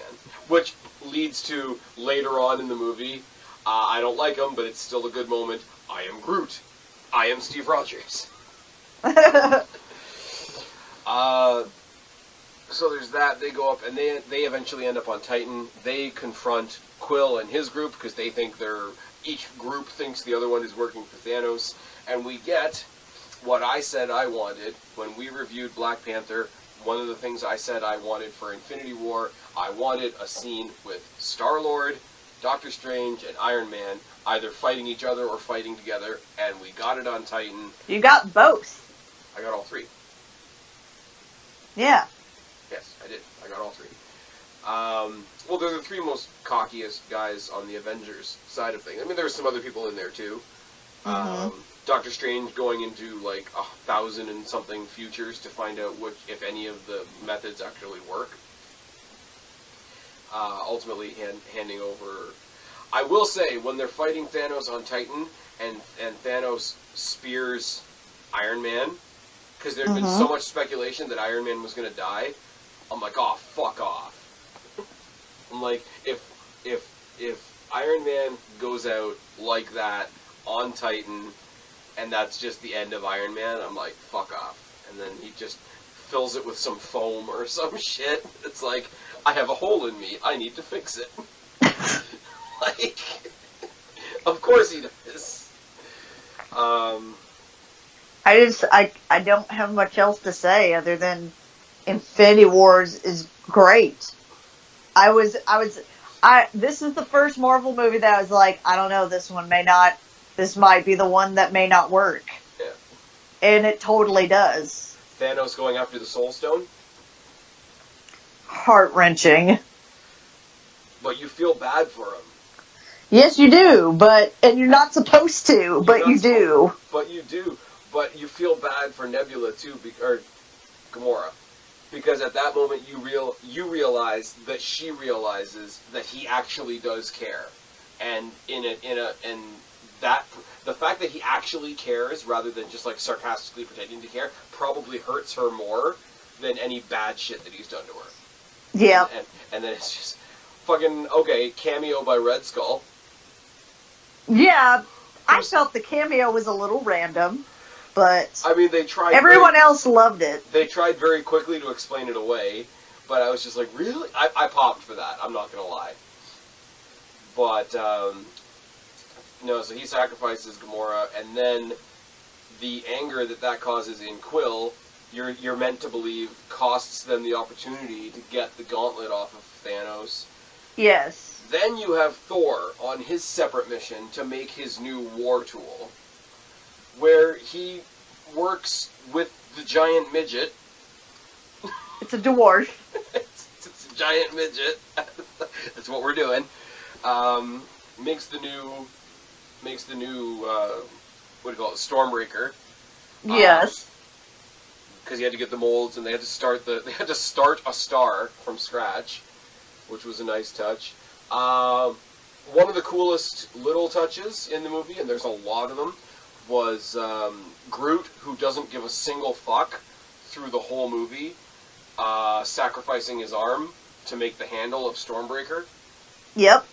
To which I say, end of Guardians 1, what did they do after Groot, quote-unquote, died? They planted him. They took a branch, because that's all that they needed, and they planted it, and he grew back.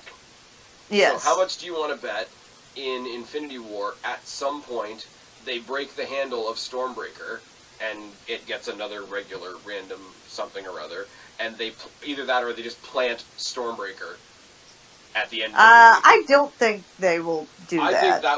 I think the symbolism behind that would be fucking amazing. I think, like, I could see, like, they plant the entire, like, after the fight's over, like, they plant Stormbreaker, like, handle down in some dirt, whatever. Groot regenerates, breaks his arm off again, therefore Stormbreaker still has a handle. I think because of the kind of, it's a living tree. So Yes. you can play with reality a little bit. So he can grow enough to be like existing again, break off his arm, you've still got the handle for Stormbreaker going forward. When Thor makes his appearance towards the end in Wakanda and just basically starts fucking shit up with his new weapon, it's fantastic. But it is still not enough. When he gets the kill shot on Thanos, and Thanos' last line to him is such a dick line. He's just like, you should have gone for the head. And he just does the snap. Yep. And then Thanos leaves because he accomplished. And what's interesting about Thanos is that he is like, he's the hero of his own story, but he also knows that he won't ever be thanked for it. No. He's the only one strong enough to do this. He has to find some reconciliation in his own recognizing of his own rightness, because he knows he's not going to get it from anybody else. Exactly. He has to take the time to... Is it fair to say he has to take the time to thank himself because nobody else will?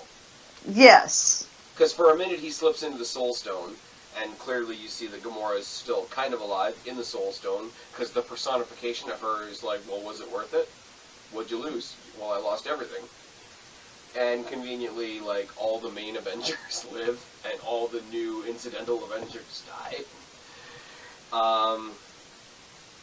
Watching Rocket lose Groot for the second time. Again, like, Rocket is an animatronic, mutated raccoon. Like, should not be given the feels like this. Well, and even that he lost, because I don't think he knows Gamora's dead. I don't think he knows that Quill is gone, or Drax, or... Right. Like, yeah, he is... But if you look back into the mythos of the Guardians, at least the way they're presented in the movies, even before there was a Guardians of the Galaxy, those two were a team. That's true. So yeah, he doesn't know about the other ones, but the one that would hit him the hardest is the one that's falling apart right in front of him. But he can't plant Groot again this time, unless he uses the handle of Stormbreaker.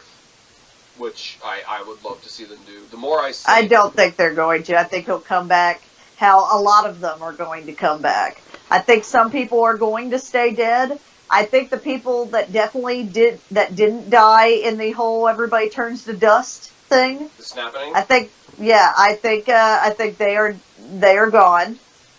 But I think that something will happen to where maybe not everybody comes back.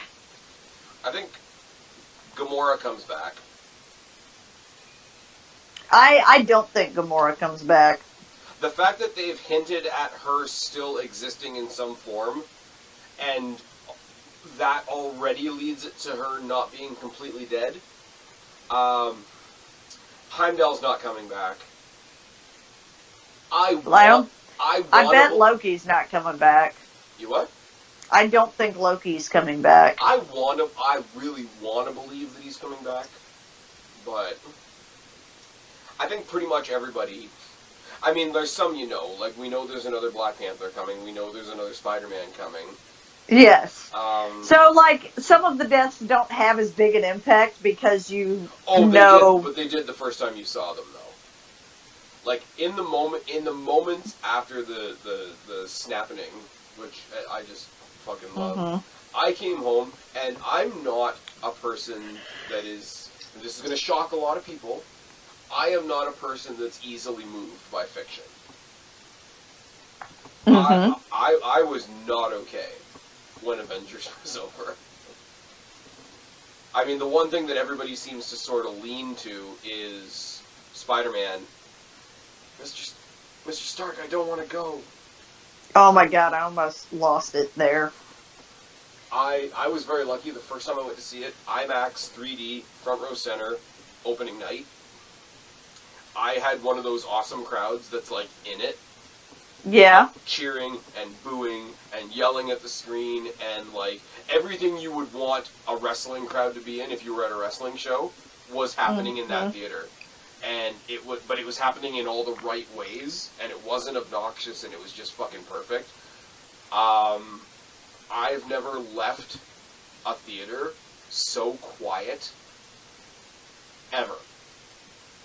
Like, everybody in the theater, like, either they were there with people or they were just looking around.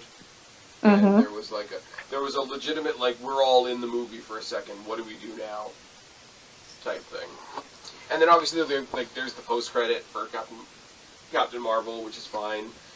Nick Fury drops half of a motherfucker, which is great. Maria Hill fades away, and everybody's been kind of joking about how irrelevant that is. I don't know. So I put it out there once again, my hat's off to Marvel. I don't want to say even if the movie sucked, because the movie's fucking fantastic. Even if it wasn't as fantastic as it is, I'm going to keep saying it. You can't touch what they've done. What this movie is,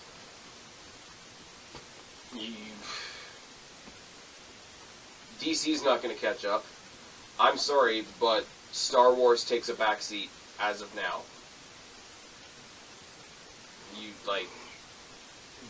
10 years. We've been following a growing group of people for 10 years, for 19 movies, for several different genres, 3 or 4 times a year, dragging our asses out to the theaters for this movie. And this is only half the story. They have such an immense amount of pressure on them to produce the second half of this. Oh, absolutely. I came home, for those of you that follow me on Facebook, you guys know this, and I wrote my Facebook status like a couple of different times. I'm like, I don't know what I was expecting, but I wasn't ready.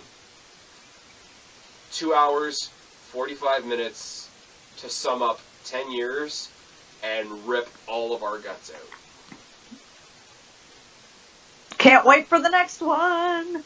So the director's cut that's coming out to Blu-ray, yeah, is an additional half hour.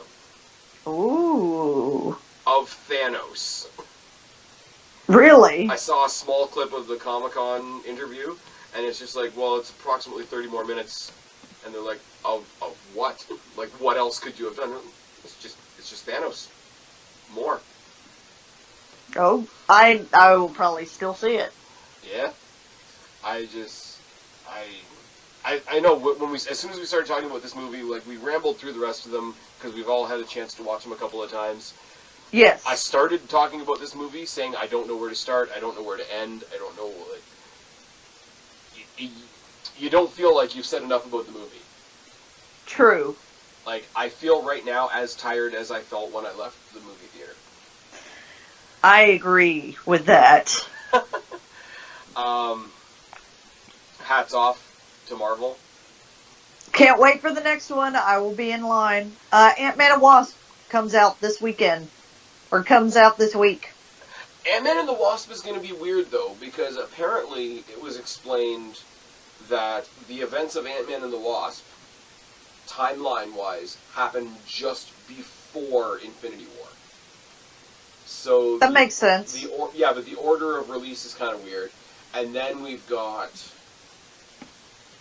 Captain Marvel, which is completely an origin story, which is fine. Like, they're basically giving it the Wonder Woman treatment, which I think will only do good. We're going to see we're going to see Nick Fury with 2 eyes, so that's something. And the only other thing even close to Marvel that we have coming out until next year, when we get the second half of this, is Venom, but that's Sony. So, much like we are right now in this recording, Marvel fans are kind of left in the dark, in the quiet. Yep. And, for better or for worse, we've just reviewed 19 movies. Oh my god, I'm so tired now. I started this review with so much energy. Yep. Anything else to say? I do not. I can't wait for the next one. I'm going to go see Ant-Man and Wasp this weekend. Are you? I think it'll be pretty fun. Yeah. I'm yawning because is it's 2:30 in the morning. If anybody's wondering, I don't even know when I'm going to have to cut and paste this all together, because right now this video is going to consist of 4 different audio files. That'll be fun. Have fun with that. There's definitely That's on you. There's definitely going to be a little tag at the beginning that says, "Please excuse the bad editing." Yeah, my internet was being wonky. Well, and you were driving places and moving things Yes. while we were talking. Yep. So yeah, next time we review a movie, it'll only be one movie. Yes. Let's sign off. Let's sign off. Tell them where to find you. Holy crap. You can find me on Twitter at BlackCatFeline. You can find me on Instagram at BlackCatFeline. Yeah. Do you want to promote Monoxide's show? Like, are you guys? We're on a weird hiatus right now. A weird hiatus right now. Well, you, me, and Guapo are going to be doing a preview for Extreme Rules next week. Totally not movie related, but maybe kind of movie related. I don't know. Yeah. Anyways, you guys know where to find me, or you wouldn't be here. I've been Spaz, she's been Kristen. We have been your movie reality check? Nope.